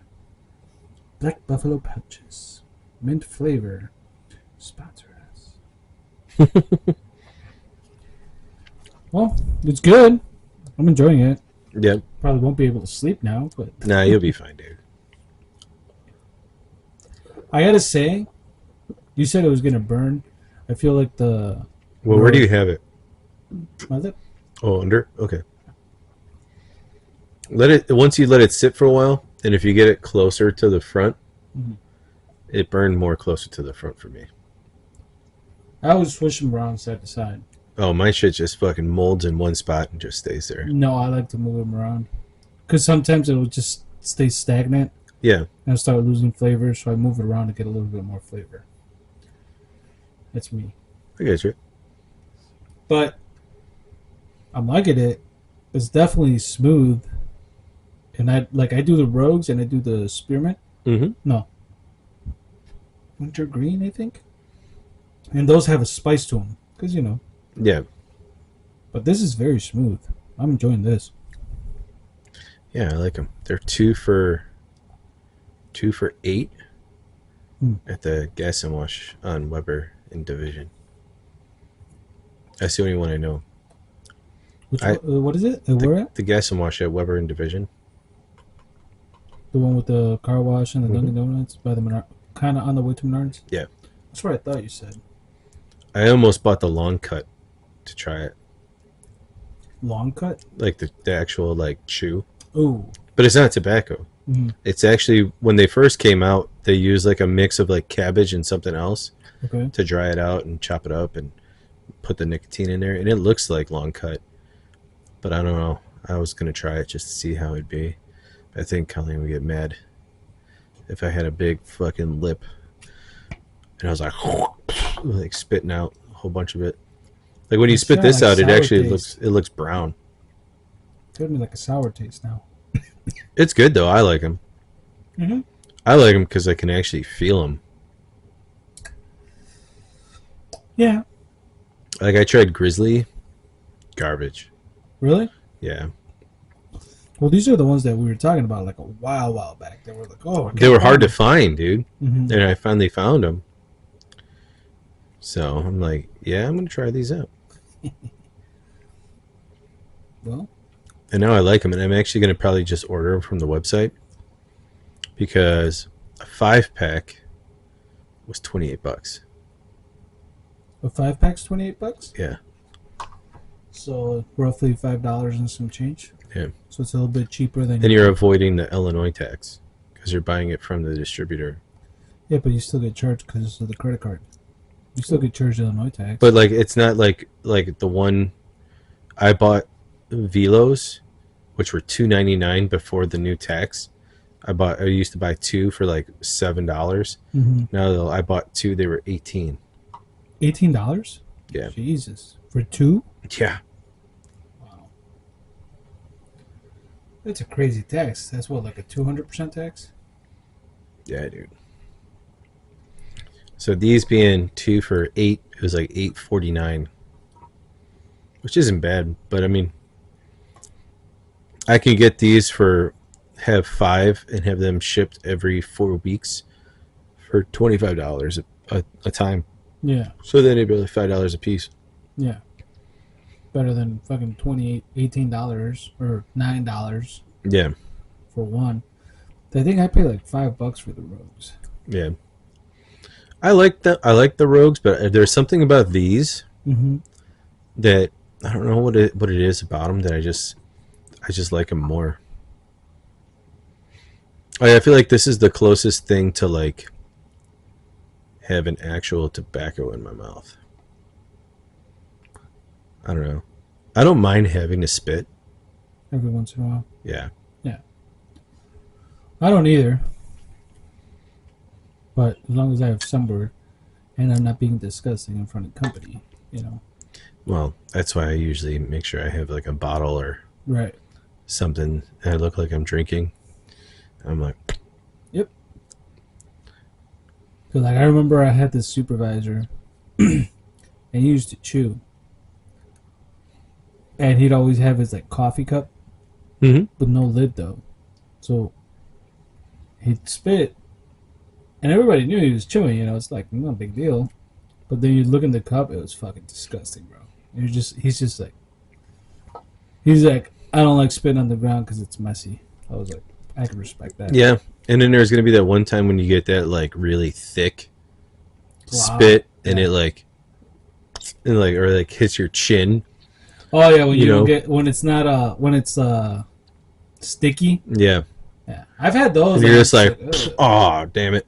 Oh, I gotta like wipe off my face. I've had those when I try to spit out a loogie sometimes. And it's just like, oh shit! It clung to the lip and it just comes back and it's like, boop. I was like, oh, that shit boomerang back at me. So yeah, it's pretty good. I like them. Yeah. Yeah, they have spearmint, mint, and then just like straight nicotine. Like one that has no flavor. So like, this is what smoking a tobacco tastes like. Well, they do have like it's like called like OG, I think. There's like 4 of them that are like this, and then they have long cut. They have like a blood orange one. Like I want to try that one, but I don't know. I feel weird about putting it like the chunks in my mouth because it's not in a pouch. It looks like actual chew. That's weird. Well, they chop it in, like when you look at it, it looks like actual chewing tobacco, but there's no tobacco. It's the leaves, the green leaves that the cabbage, whatever they So use. it's chew just without the tobacco. Yeah, Yeah, so that's not a pouch. I just said that. Yeah. It's called long cut. I don't know if I want to do that because I'd eventually probably end up because I like sometimes I will swallow. No diddy. You know. I've never swallowed a pouch. Do you remember this dude Zarbon from the Frieza Force? He was the pretty boy, the green-looking dude that fucked up Vegeta that turned into a monster. The dudes on the bonus pack, they're talking shit about something. And they're like, it came out kind of gay. They're like, no Zarbon. I'm fucking dying, dude. I laugh so hard when I listen to those dudes because they're so wacky, bro. They're fucking out there, dude. I enjoy their show a lot. And you could tell those dudes, like, they, like, watch or read an anime or a manga or whatever. And they're like, this week we're going to be talking about this. And we just watched it or read it or whatever. Like, they'll bullshit for 20 minutes. And then they'll get into the topic. So you got, like, 20 to 30 minutes of bullshitting about whatever, like other animes, or goofy stories, and then they talk about the subject for like 40 minutes. Like it's a pretty solid niche they got. Yeah. And just, I mean, needless to say, they're two black dudes, so they get away with saying certain things. Yes. But just their dynamic makes it funny as fuck. Like the one I sent you, the Krillin one. It's like, he made a baby with an android? Oh my god, that's a flex. I was like, fuck yeah, dude. That shit was funny. Watch out for your MacBook. That shit was hilarious, bro. And then if you saw the video I sent you, it's like, when did they get a new toaster? They showed the toaster with a diaper on. Oh my god, dude. But yeah, this shit's funny. Anything funny happened to you lately? Funny happened to me? Yeah, dude. Like, me and Orville are always talking about funny shit. Well, like I was telling him. All right, so I will tell you one thing that kind of sucks about my job. I'll make it funny. No, I'm just saying something that sucks about my job. Okay. Is that I'm basically by myself. That sucks. Like, I have a co-worker who lives in Chicago, but like I don't see him. Yeah. Like, we talk on the phone once in a while, and then like occasionally if we have to do like a big demonstration or something, like we'll go together. Yeah. But it's usually just me by myself. Okay. So I can't say like, oh, I have this great story at work when no, but like, so when you go to these job sites that you're at when you travel, you don't fucking talk shit with the guys. And like, well, I do, but it's more like I wouldn't say that I have funny moments. I have moments.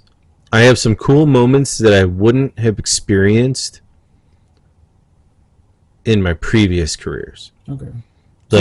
Like I was at the University of Notre Dame this week. Okay. And I got to go there. And I mean, I get to go and like, hey, you want to see the stadium? Yeah, cool. I'll show you the stadium. Yeah. Hey, do you want to come here when we have this big concert and you can come see it for free and go wherever you want? Yeah, dude. Cool. I'll go do that. Why don't you invite me? I like music. You want to come work? I don't want to work. I just want to. Well, I'm going to be working, and part of my I'll be tagging along with you.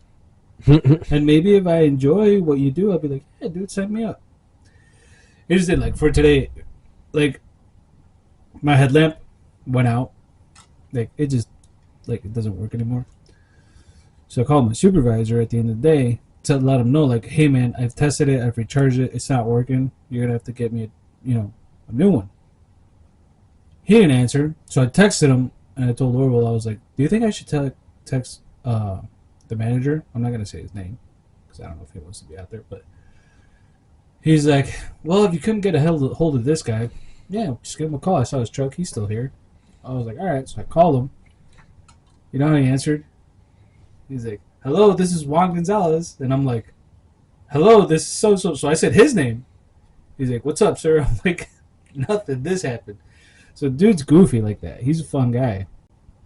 Like when I was going to your wedding, he was like, because he's like, hey, I hate to be a dick, but can you show me the invitation to make sure that you're going to a wedding? I don't want you to just because I took the day off without pay. He's like, I don't want to give you points, so just like told me like you have this event and I'll waive it, So I sent him the invite, and he was like, oh, it says +1. Can I come with? And I'm like, oh, because it said that like the beer and shit. And he's like, can I come? And I was like, yeah, just let me tell my wife she's not coming. He's like, all right, do that. He was joking, but he's a guy like that. He likes to play around sometimes. Yeah, I don't have that. Like Orville did not have a childhood like ours, so he missed out on a lot. Was he raised in an orphanage? No, he's not Batman. Let's just say our pop culture is different. Okay. Even though he's not that much younger than us, he's like 34. Okay. But, Anyway, I was telling him about Beer Fest. Because this is how this got started. Have you ever seen this dude Chit on, what's it called? TikTok? No. So this dude Chit, he's got a bunch of skits. And Chit? Chit. Okay. He's I like thought you said, "Have I seen this dude shit?" No, Chit. And I'm Chit. I'm like, I don't know Orville, and I never saw him shit. No. So no. This character Chit is on TikTok, and he's like a nerdy looking dude. He works at an office, and he's like, yeah. So there's this one skit that they had to sign a birthday card for a coworker, and they're like, Chit, did you sign the card? He's like, yeah. And they open it, says, "Do it, lady." They're like, what does that mean? He's like, "Do it, lady." And they're like, "Do what?" He's like, "All of it, on your birthday, all at once, all the time." So he's like a nerdy weird dude. He's got the fucking big glasses. He's got a weird bowl cut. Okay. So now it's a thing, and all the chicks are like, they love it, dude. They're like, "The do it, lady." So I started telling Orville, whenever he has to do something or we're doing something, I'm like, "Do it, lady, do it." And he retorted with, "Get it, girl." So we have that going. And then that reminded me of the scene in Beer Fest when Farva's beating the shit out of Monique. He's like, "Yeah, girlfriend." So I'm like, "Oh, dude, have you ever seen Beer Fest?" And I was telling him about that. He's like, "No." He's like, "I heard about it. I never saw it." So I played the scene for him, and he was fucking dying. So from that, I'm like, dude, we jumped to I was playing ping pong and ding dang. I've been shitting pancakes ever since. He was laughing, dude. I was like, dude, you gotta watch these movies, bro. Yeah, those were some good movies. Yeah. Beer Fest is great. I know. Yeah. Love those movies. Your pinball machine's broken. And that's what, dude, that one, and then, like, Slam and Salmon never got, like, the recognition it deserved. Yeah. Yeah. Neither did Club Dread. No, Club Dread was good, but those two are something else. I mean, if I had to put them in the order of high regard, let's say, it would be at the top of Super Troopers, without a doubt. Right underneath at Beer Fest. Like, they'd be tied for number one, if anything. Yeah. Book. Underneath that would be Slam and Salmon, and then Club Dread. Okay. What about you? And we're not going to talk about Super Troopers 2. For me, I would go. One would be Beer Fest. Okay. Then, actually, no. I'll have to stick with OG because this is what rolled me into it. Would be Super Troopers would be one. It'd be like a tie, right, with Beer Fest. Yeah, but then Beer Fest would be coming in at like a 1A. Yeah. And then Slam and Salmon would be 2. Yeah. And then, yeah, Club Dread would be 3. And then the last one I didn't even finish. The Quasi? Yeah, I didn't even finish Quasi. It had its moments. Then they had one, it was their first one was Puddle Jumper. I never saw that one. That one was weird. Yeah, I wouldn't really classify that in with them. No. And I feel like if they would have done Super Troopers 2 sooner. Yeah. That would have been funny because they could have got away with using some of the same shit. Yeah. And I just feel like it was too far behind. Did you ever watch Tacoma FD? I've seen a few episodes. I like it. That show is funny. But it's just, but what I was getting at with waiting so long with Super Troopers 2 is what I'm hoping doesn't happen with Happy Gilmore tomorrow. That's what I think is going to happen. Because we were talking about this last pod. I told you. I'm like, I feel with the level of fan service that they're trying to do, they're going to ruin it. Yeah. Because, like, you brought back whatever part of the original cast that you could. And now he's got his, like, actual family involved in the movie. So I'm like, are they trained actors, or are you just trying to cut them a paycheck? And then you got, like, I know Shooter McGavin's gonna live up to the fucking part. Yeah, that dude is fucking hilarious, dude. Well, there was the one movie that, well, his wife is an established actress.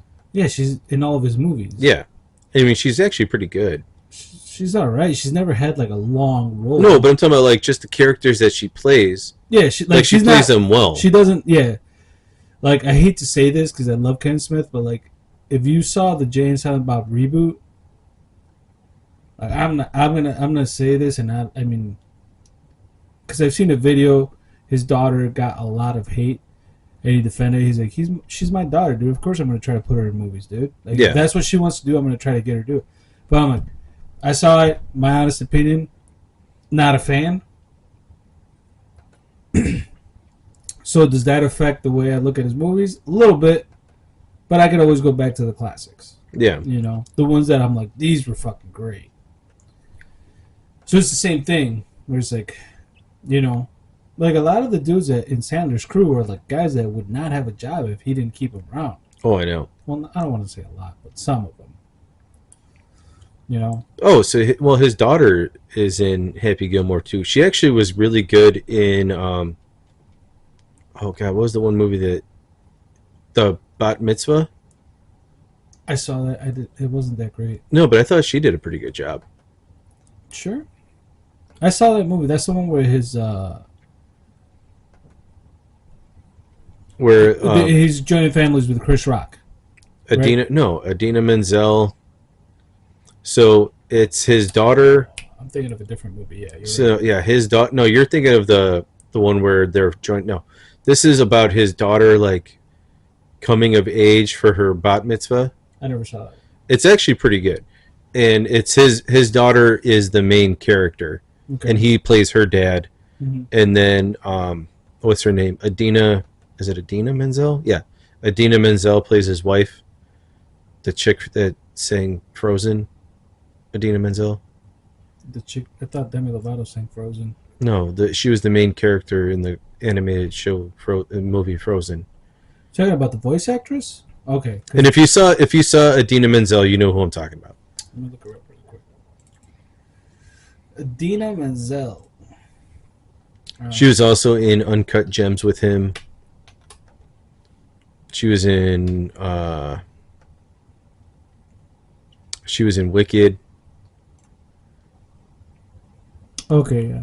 You know, she kind of looks like Catherine Hahn. Yeah. Yeah. So that's his wife and their daughter, which is his real daughter in real life. She's coming of age to her bat mitzvah, and it's actually a pretty good show or a pretty good movie. Yeah. And I actually liked it. I got you. I never saw that movie, so I don't know. I would actually, that would be one that you should watch probably with Talia, just because it's like a wholesome movie. It's not like it's funny, but like he plays like he's not the main character. He's not the focus of the movie. So it's mainly focused on her. Okay. And it actually is pretty good. I liked it. And it's a lot of the kids that are in there are pretty funny too. Okay. So I mean, I actually liked it a lot for what it was. Okay. But like, I mean, she's in it, so that that helps out a little bit. Yeah. And then, I mean, obviously his wife is in it too. Yeah. But I don't think. Well, yeah, she doesn't play his wife in the movie. And then you got Travis Kelce's in it. What do you get against Travis Kelce? It's just like, dude, fucking go Taylor away. Swift? No, Bad Bunny's in it. Oh, I'm definitely not Kid watching Cudi's in it. Definitely not watching it now. Kevin Nealon's back in it. I like Kevin Nealon. You remember him in Grandma's Boy? Mm-hmm. I loved him in Grandma's Boy. Kevin Nealon, he's awesome. You're bringing in all this bad energy. You gotta push it out. Oh, dude, Grandma's Boy was a good one. Yeah, that's a great movie. That's like all Sandler's crew without Sandler. That's one of the things that I was like. But isn't it Happy Madison? It is. Yeah. So it's produced by Happy Madison. Yeah. Yeah. So he just wasn't in it, but it was his. It's just, like if Sandler's in it, he's going to be the main character. Usually. So. Well, that's why in Bat Mitzvah, like he's in it, but he's not like the main focal point. Yeah. Like they're not always showing him like, oh, here he is again. Mm-hmm. So that was nice about it. Yeah. And he had a very good supporting role, which I liked. Yeah. And then I liked Uncut Gems too. I've never seen that. Really? I do have to watch. I was getting around to watch it, but then I'm like, I'd rather watch this. It is not to say that I still don't want to watch it. I do want to watch it. I just never got around to it. Like, dude, I never saw those. I saw Thunderbolts finally. Or was it? It's worth a watch. Okay. I would say. Like, make your own opinion about it. It's not bad. I wouldn't say it's a bad movie. For sure. But it is take this for what it's worth. It's one of those like friendship saves the day kind of movies. Okay. But The Void, dude, is fucking cold. I did like how they do The Void. Because it's like, you know, like how if you ever looked at like a depiction of The Void in comics or an image, if you look him up, he's just like a gray-skinned kind of white hair looking dude. He's like basically the Sentry without color. Okay. And his colors are like purple and gray, let's say.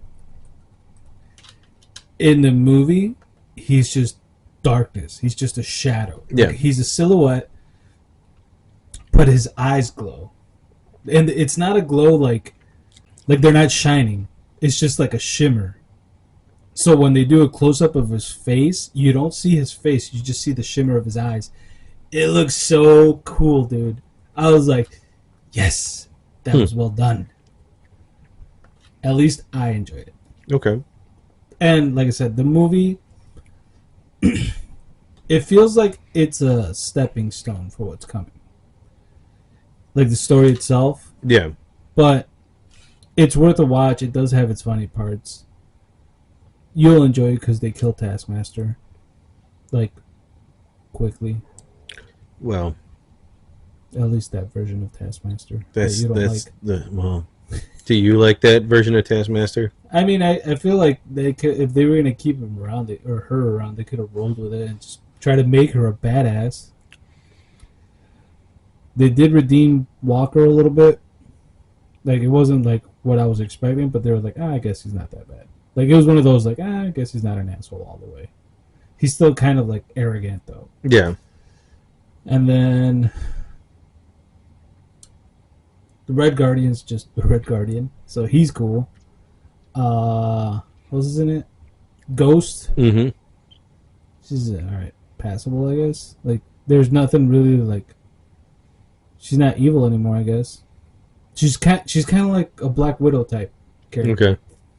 And then Yelena's the main focal point. Then you got Bucky in there too. Bucky's pretty cool in it. Senator Barnes. That was weird. Julia Dreyfus, though, I was like, damn. She went from the weird Elaine dance to that. I was like, damn, she's got chops, I guess. And she's still pretty good looking for an older lady. Yeah. Like, better than when she was Elaine. The Elaine thing must have been the fucking hair she had. Probably. And it was the 90s. Yeah, she had that Marge fro, kind of, but Yeah. down, you know? So, no, she looks good for Autumn Chicken, I guess. I just can't wait for August 21st. Fantastic Four? Peacemaker. All that, too. I don't know how I feel about So the post-credit Fantastic Four. scene does show the... Can I spoil it for you? Sure. They do show the Fantastic Four ship coming in. Okay. So they're coming into either the timeline or this time, like present time, let's say. But they cut it. They don't show like them. Yeah. But, and that movie's coming out soon. So I think I'm gonna give Superman a shot. Once it's not like cam recording, but like it's actually a digital recording, I'll probably watch that because I want to form my own opinion, even though I kind of already have like a bad taste in my mouth about it. Just from that clip I saw where he's like, "I was stopping the Civil War, Lois. Jesus, what would you have done?" I was like, "Okay, Peter Griffin, chill." Throwing a tantrum. I was like, "Why would you have to defend yourself? You're Superman. Like, why would you have to defend yourself to a reporter? You just say, I was saving lives. That's what I do. Deal with it. What are you gonna do about it? You know?" Yeah. She'd be like, "But you didn't have jurisdiction." Bitch, I got jurisdiction everywhere. That's what I would say about Superman. I guess so, yeah. Yeah. Who's gonna stop you? An alien, Brainiac. I did see this cool montage of it was like a stop animation video of Batman, but it was a dialogue from Reacher with Alan Richardson. Okay. It was dope, dude. It was a scene where he's like choking a bad guy, and he's like, well, you already killed all my friends, so you give me the information that I need, or I'm not gonna beat the shit out of you. I'm just gonna choke you till you're dead. He's like, blink if you understand, and the fucking dude blinks. He's like, all right, what do you got to say? I was like, that is Ben Affleck level Batman. Yeah. Like ruthless, beating the shit out of bad guys, Batman. So that's up for debate. But I would like him to be Batman. At least one movie. He'd be a fucking badass, dude. Yeah, that would be good. He'd be like the Arkham Batman. Yeah. Kind of like Batfleck was. I think. I don't know if he'd have the speed, though. Don't know. Plus, he'd be taller than Superman. The dude's like 6'3", dude. Yeah. I don't know. And he's jacked. Like, super jacked. Come on. Like, who can you think of star-wise that has that kind of physique? That would be like, oh, they make him look small. Yeah. Exactly. The Mountain. Yeah. That's about it. And that dude's like, he's jacked, but he's not ripped. Alan Richard is ripped. No, he got ripped. Who? The Mountain. Oh, did he? Yeah. Oh, that's good. Yeah, because he had a fight or something that he did, and he got like jacked for it. Okay. So, like, did you ever watch the Ministry of Ungentlemanly Warfare? No. Oh, dude, killing me. I do want to watch though. You got Cavill and Richard in that movie. Yeah. And Richard makes Cavill look small. Oh yeah. I was like, holy shit, dude. Like, not that small, but you could tell he's like bigger. Yeah. Because he was still filming Reacher at that time, I think. So I was like, oh shit, dude. I didn't think that was possible. He makes Superman look like a bitch. So I guess Alan Richards gonna have to play Darkseid. Live action Darkseid. No CGI needed. There you go. But yeah, I gotta wait and see what James Gunn does with the universe. I don't know, man. Part of me's just I've been checked out of the superhero stuff. I did see something that after Secret Wars they're gonna reboot Marvel. So they're gonna bring back all the characters, like the main characters, like Captain America, Iron Man, those dudes, but recast it. So They could just leave it alone, dude. Well, you got to do it. They do it in the comics. I know, but it's just. Here's the thing, though. They're probably only going to be able to do this one time, because you get superhero fatigue after a while. Mm-hmm.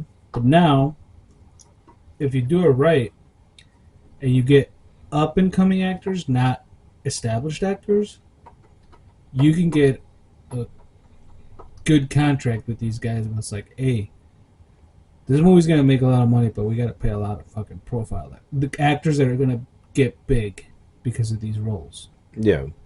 So you're on the hook for 20 years. You know, or whatever. That's a big commitment, man. 20 years. Well, 10, 15, whatever. I think the only guy they're gonna keep is Thor. I'm like, dude, Hemsworth is getting up there too. Like, No, he only has 2 more movies. Well, they're gonna keep him in that rebooted universe, from what I heard. They're gonna bring his brother in, maybe. so he could kill Thor just like he's gonna be kill like, Witcher. Yeah, he's gonna be like, I'm the Witcher. It's, no, dude, you're Thor in this one. I'm the Witcher. Damn it, Katniss! Go save Peeta. Wrong movie, dude. Yeah, I'm not looking forward to that. Yeah. I'm honestly not even gonna watch it. The only reason I was able to withstand the Hunger Games with him in him was because we were watching, and he's not that much in it. Like, he's in it, but he's not in it, you know? Yeah. And he kind of became an asshole throughout. I was like, yeah, he's living up to what I thought about him. Fuck him. So I was like, I don't know, man. I think the whole thing with Miley Cyrus kind of fucked up his image, and not to say because she did anything. It's what he did. Well, yeah. So it's like you've kind of fucked yourself, dude. Pretty much, yeah.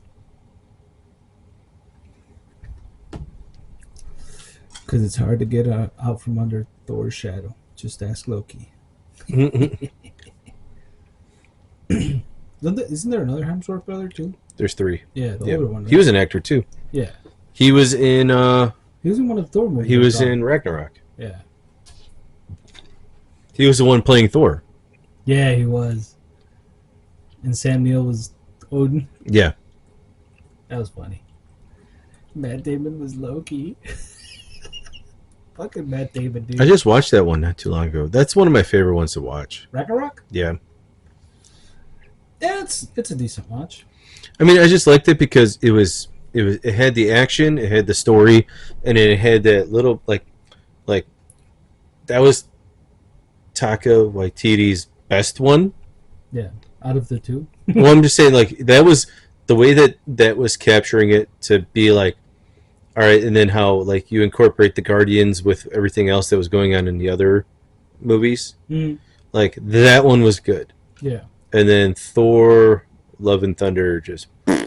That was But I felt like that was good.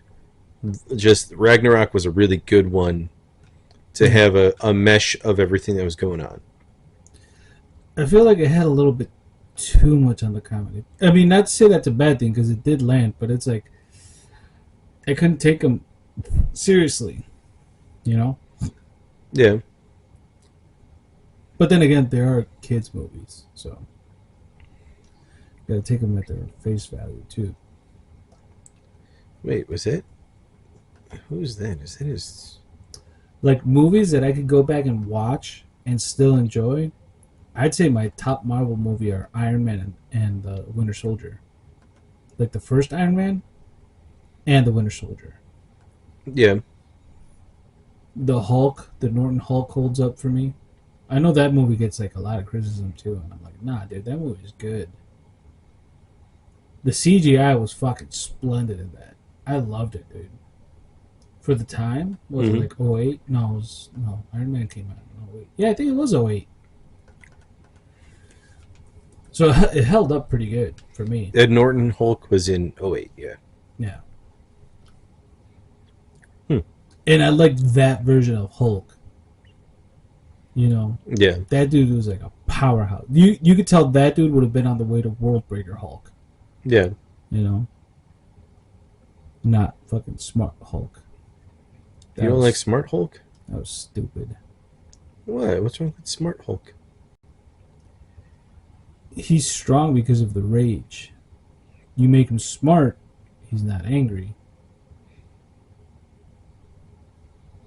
And I'm still mad that he didn't get his get back at Thanos. He should have got it, his due, man. He had to. Like, even if he didn't beat the shit out of him, have him, like, give him, like, 2 rounds out of the fight, you know? Yeah. Like, when they were on the ship at the beginning of Infinity War, he went at Thanos, and Thanos took it, like, those punches, like, if they were from a 5-year-old. Mm-hmm. He was just like, oh, you're, is that your dominant hand? And then he just, like, mollywopped him. I was like, dude, come on. It didn't do it for me. They did the Hulk no justice. If you read any one of the comic books about the Hulk, you would know what level of injustice that was, dude. Now you go back to Norton's Hulk. That dude was a fucking beast, man. He was all rage. They just needed to, and like Norton said in the movie, he's like, I just need to aim it in the right direction. And then that's when Abomination was fucking up Harlem. And Luke Cage was nowhere to be found. Well, that's a disconnect, and we already established that. So. Yeah. But, yeah. And despite being the Rage Hulk, he still used his abilities in a smart way. Like when he blew out the helicopter that was about to explode. That was so cold. Or when Abomination's going to dump the fucking bell with the chains on him, and he cracks the ground and he misses his step, so it all falls on him. Those are smart moves, man. Yeah. He was a brawler. 100%. Not this, I'm gonna need the time stone, lady. When he's talking to the ancient one. Yeah. I'm gonna need to borrow that stone from you. Being all polite and shit. Get the fuck out of here. How do you feel with it sitting in there for a little bit? That's good. Yep. Still got flavor, yeah. It got sour for a while. Yeah, it's the leaves. Yeah. Whatever the It's green, back. leafy. It's back to being minty, so that's good. I'm enjoying it. Yeah, I like them. You want to do one more or you want to do a shot? Let's do one more, but I'm going to be right back. Okay. After these commercial breaks. Just kept on going and going and going. It was like a Duracell. Yeah. Or, Oh, you want one of the dried ones? no. Are you sure? I'm positive. 100%. Absolutely not. Oh, well, Yeah, that was a big disappointment in that beer. whilst you were on your break. Sabbatical? Yes. I was on the talk, dude. And I've been getting a lot of Dragon Ball shit on there. Okay. I gotta ask you, in your opinion, from what you've seen, because I don't know if you've seen, like... I haven't seen it all. Right. From what you've seen... Broly.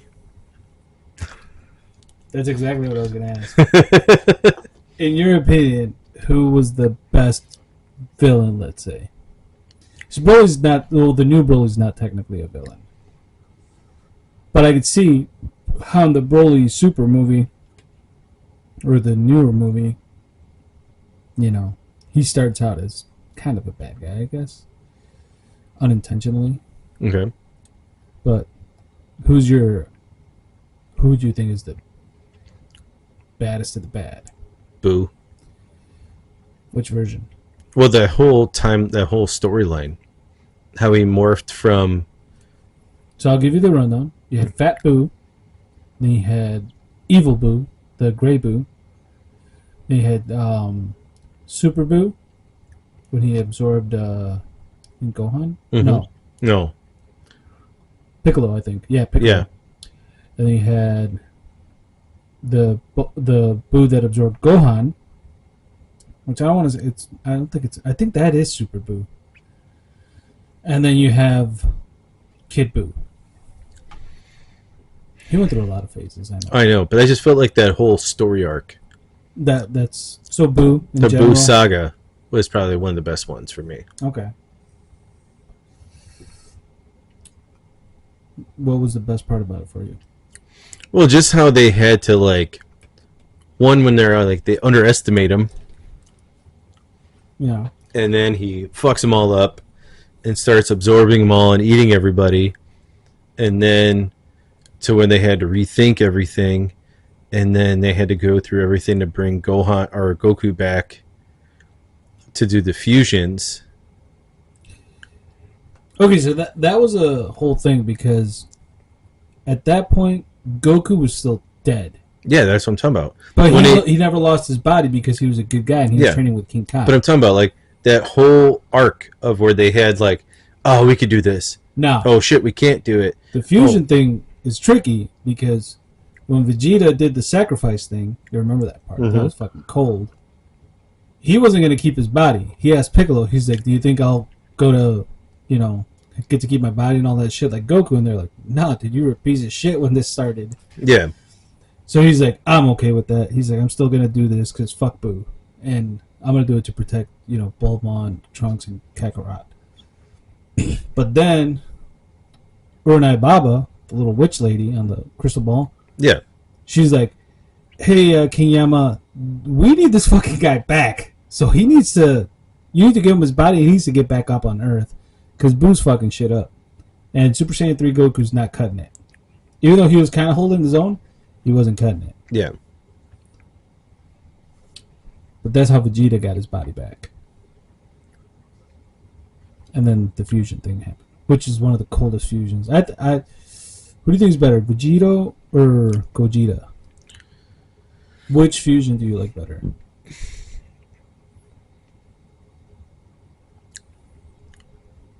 I just like saying Gogeta better. Yeah. Fair enough. But I also like the one with Gotenks. Okay. When it was Gohan or Goten and Goku. Trunks. Yeah. Yeah. I thought that was a cool one too. Gotenks is a cool one. Yeah. The fact that they were so young and were able to go Super Saiyan 3, Yeah. that was a huge miss on Akira Toriyama because they were just like, they fell into the background. Even when they grew up and they were like teenagers, they should have been like stronger than Gohan even. Mm-hmm. Because the thing that bothers me in that universe is that when you think about it, I might have been a little bit hard on Gohan when I've said before that he's a dork. I mean, as an adult, he's a dork. Because when he's like the little kid Gohan up to like Cell games, he's a kid, dude. Mm-hmm. Like, what is it? When the Saiyan Saga was like Raditz, Vegeta, and Nappa, he's 4. Freezer, he's 5. And from listening to these dudes on the podcast, Vegeta wasn't really getting into trouble until he was 11. So you gotta think about it. Gohan was half his age and he was on another planet fucking shit up. Yeah. Reaching levels his dad was like barely catching up to. With Kaioken. So I think to me the baddest bad was probably Cell, dude. But Yeah. like perfect Cell. Yeah. That dude was awesome. Like he was a good evil. I liked that one, but I liked all the crazy, all the stuff that was going on in the Buu saga. Yeah. Because it wasn't just that; it was everything else that was going around to make this happen. Yeah. I can respect that. You know, and there was a whole bunch of other characters I liked. Like I loved when, oh god, what the hell is his name? Describe him. It's Gohan's father-in-law. Hercule? Yeah. When he's like, all right, I got this. Yeah. And he tries to fight him, and it's like, You know what's funny? You know what his real name is? Mark. Hercule's like his persona. Yeah. Yeah. And I was always a big fan of Tien. I like Tien. I always like Tien. I wish, because dude, if you see the movies and even in the sagas, those dudes always get washed. Yeah. But now, in like Dragon Ball Super, Krillin's like going head to head with Super Saiyan Blue Goku, and he's a human. It was like Tien got phased out, Yamcha. Like I wish they would have got Yamcha like a boost. I wish. Here's what. Like if they would have just been like, here, dude, here. You know what they could have done? Like, Goku did like a blood transfusion. I was like, here you go. Okay, so that's where I was kind of going. Like, I wish they were like, hey man, obviously these guys are our allies, and Piccolo's getting his due because he's Namekian, and they're like, he's like part dragon, I guess, his race. And in Daima, they're like, oh no, he's part demon. He's not just an alien. Those guys come from the demon world, the Namekians, which is weird, but whatever.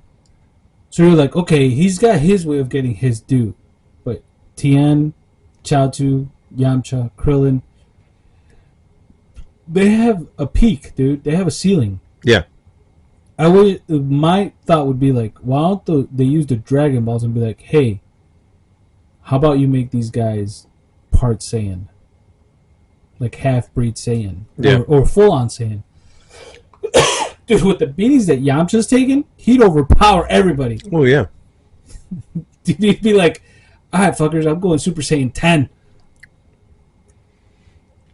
That was the one thing that always got me about that. It's like, dude, they never like threw those dudes a bone. Yeah. And Tien was such a badass, too. He was getting on launch. Yep. The other chick, he was living with her. I was like, you know, Tien's getting down. Chatsu's in the corner with a video camera. It's like, you know how we make a living? We sell these videos online. But yeah. I wish they threw those guys a bone. Like, have them hold up their, you know, end of the rope a little bit. Yeah. Because they get in and they're like, they always show them like they're not afraid to fucking jump in and be like, all right, dude, if this is it, we're going down fighting.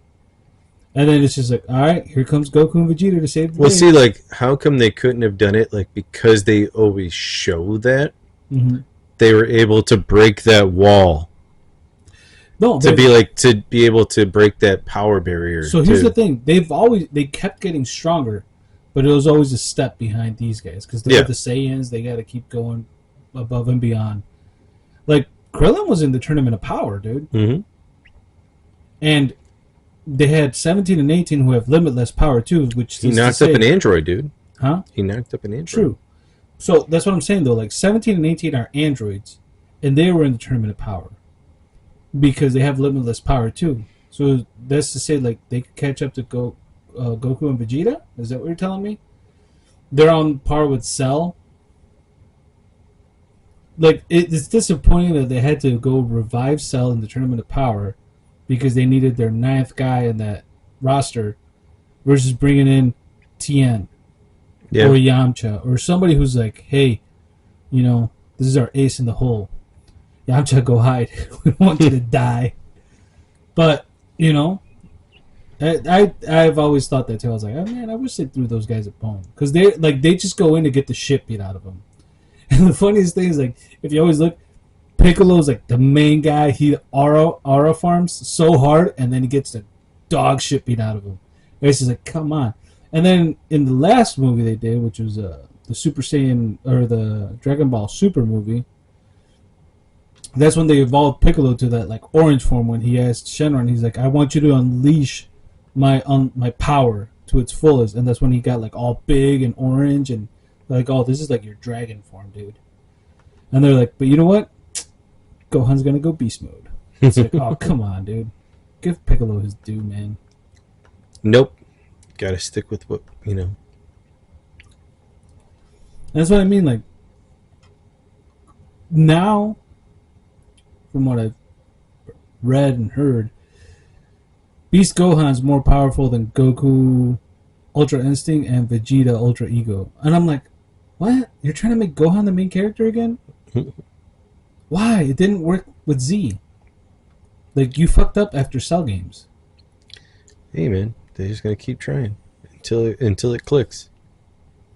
I think it's pretty well established that Goku's the main character, along with Vegeta. Well, yeah. Because Gohan, the way they like created his arc is not great. Yeah. Like, even Vegeta told me, he's like, you were supposed to be the next Vegeta phase. told you? No, Vegeta told him. I know, but you go, and even Vegeta told me. Oh, I mean, Vegeta told him, like, he's like, dude, you were supposed to be the next, you know, savior. You were supposed to be better than all of us.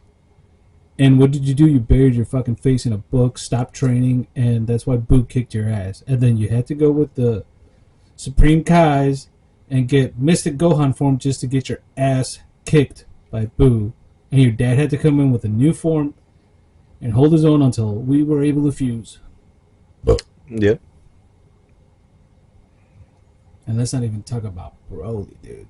That dude's a fucking beast. That'd be cool if him and like Vegeta did a fusion. Yeah. I wonder what that would look like. But I got a feeling they're gonna be like, he's gonna fuse with like Gohan or somebody. It'd just be nice because like And he could be called Brohan. Brohan, Don't mess with the Brohan. goalie. You got Trunks and Goten. Mm-hmm. They got their fusion. And then you got Goku and Vegeta. And then Gohan could only fuse with... Like, they're not going to fuse him with Piccolo. He's going to look fucked up. You know? Picohan? He's going to have to be on par with somebody that's on his level. Gohicolo? Gokolo? Gokolo? Pihan? Grillin? That'd be fucking hilarious, dude. He'd have like the monk haircut, like just from the fucking... He'd have a 6 head. Big ass forehead. Would to be called Grillin? Grillin? Yeah. What do you do? I'm Grillin. Yeah. Long ass legs, short body. Or vice versa. Big ass body, short legs. That'd be funny as fuck, dude. I always love the ones where they messed up the fusions and Yeah. they were all fat. Or the really skinny guy. Yeah. Yeah. Like that. Oh, so they talked about that on that other podcast. Like if they did like Janempa, you saw the Fusion Reborn movie, right? Mm-mm. No. Janempa's this dude who's like in the demon world. They fucked something up, so all these souls went into this one dude, and that dude broke the barrier between life and death. So the Frieza Force came back, and they're all attacking Earth. Hitler's back in the movie for like 20 minutes, and Gotenks is fighting him. Gohan and Goten and Trunks fighting him, and then you got this guy Janepa who at first looks like a weird Pokemon, and then they beat the shit out of him, and he evolves into this like devil-looking dude. Okay. And that dude was a problem. So we're talking about that dude who was beating he was dog walking Super Saiyan 3 Goku. And they were talking about that dude fusioning with Boo. I was like, oh shit, dude. That guy would be a fucking problem. But that's when like they did the first Gogeta, I think. It was the Fusion Reborn movie. That was a good one. Like, it was decent. Compared to like the last one, the Broly movie, that was the Broly movie is really good. But yeah,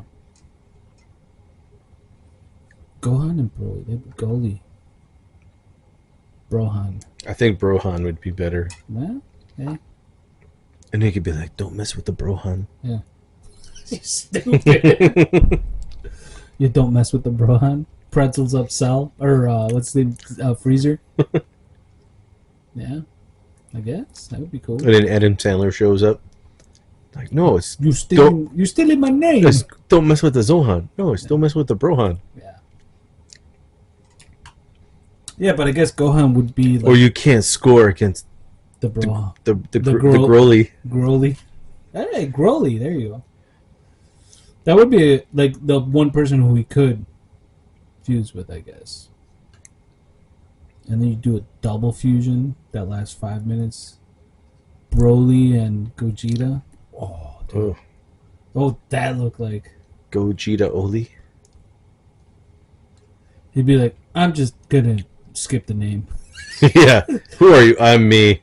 Yeah. I am he who I am. Yeah. I always wondered what the Gohan Goku fusion would have looked like. Because you know how he tried to give him the ring and he's like, Yeah. here, Gohan, grab the earring. And then, despite having the best reflexes in the universe, he didn't catch it. So Goku's got a mean fastball. Yeah. But Vegeta caught it. He was like, I'll fuse with you. You clown. So Boo's your guy, huh? Well, just that series, that saga just Yeah. went, you know. And then they never brought back Oob. The guy that, you know, Boo reincarnated as. Yeah.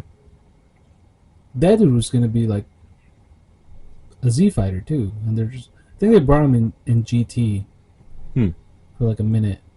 Because he was around Goten's age. Or Gohan. Or Goten and Trunks. I'm fucked up. I don't know what I'm saying anymore. You're fucked up. No, I'm just like getting buzzed, so. Oh. These have done nothing to me. No? No. I must be tired. Oh, if only you worked as a mattress person. I know, dude. I'd be like, you know what, dude? I gotta go It's to time work. cut this. I gotta go to work. That'd be sweet. Wouldn't be a bad deal, I'm telling you. No, that'd be boring. No. You wouldn't be bored, dude. You'd be asleep. You'd be like, I'd be bored, dude. I'd be like, oh, I got a week up for lunch. stupid. Your break is, oh, you got a 15-minute break. Wake the fuck up. No. I'd be like, no, I'll just sleep through my break. No, you get a paid fucking half-hour lunch. Wake the fuck up. No. Go eat. And then you're like, oh, man, I'm going to be late to my work. I had to take a shit because I just ate. Yeah. Why are you ruining my dream, dude? Mm-hmm.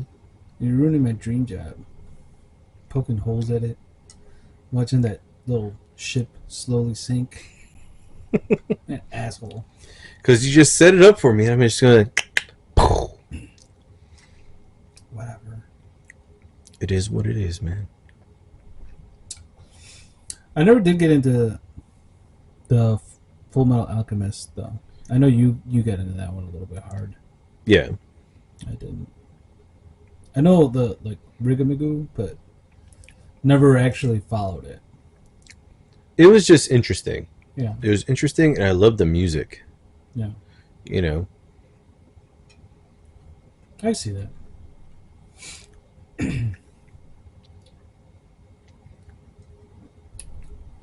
Yeah, it was a good storyline. Yeah. There's a lot of animes that I want to watch. Like, I found out about this one. And it's horrible because he's got Crunchyroll. I was like, show me if this is actually on there. It's called I Got Reincarnated as a Vending Machine and I'm Living Through the Dungeon or some shit like that. I was like, what? So there's trash anime out there to watch. Hmm. Yeah. Trash anime. Yeah.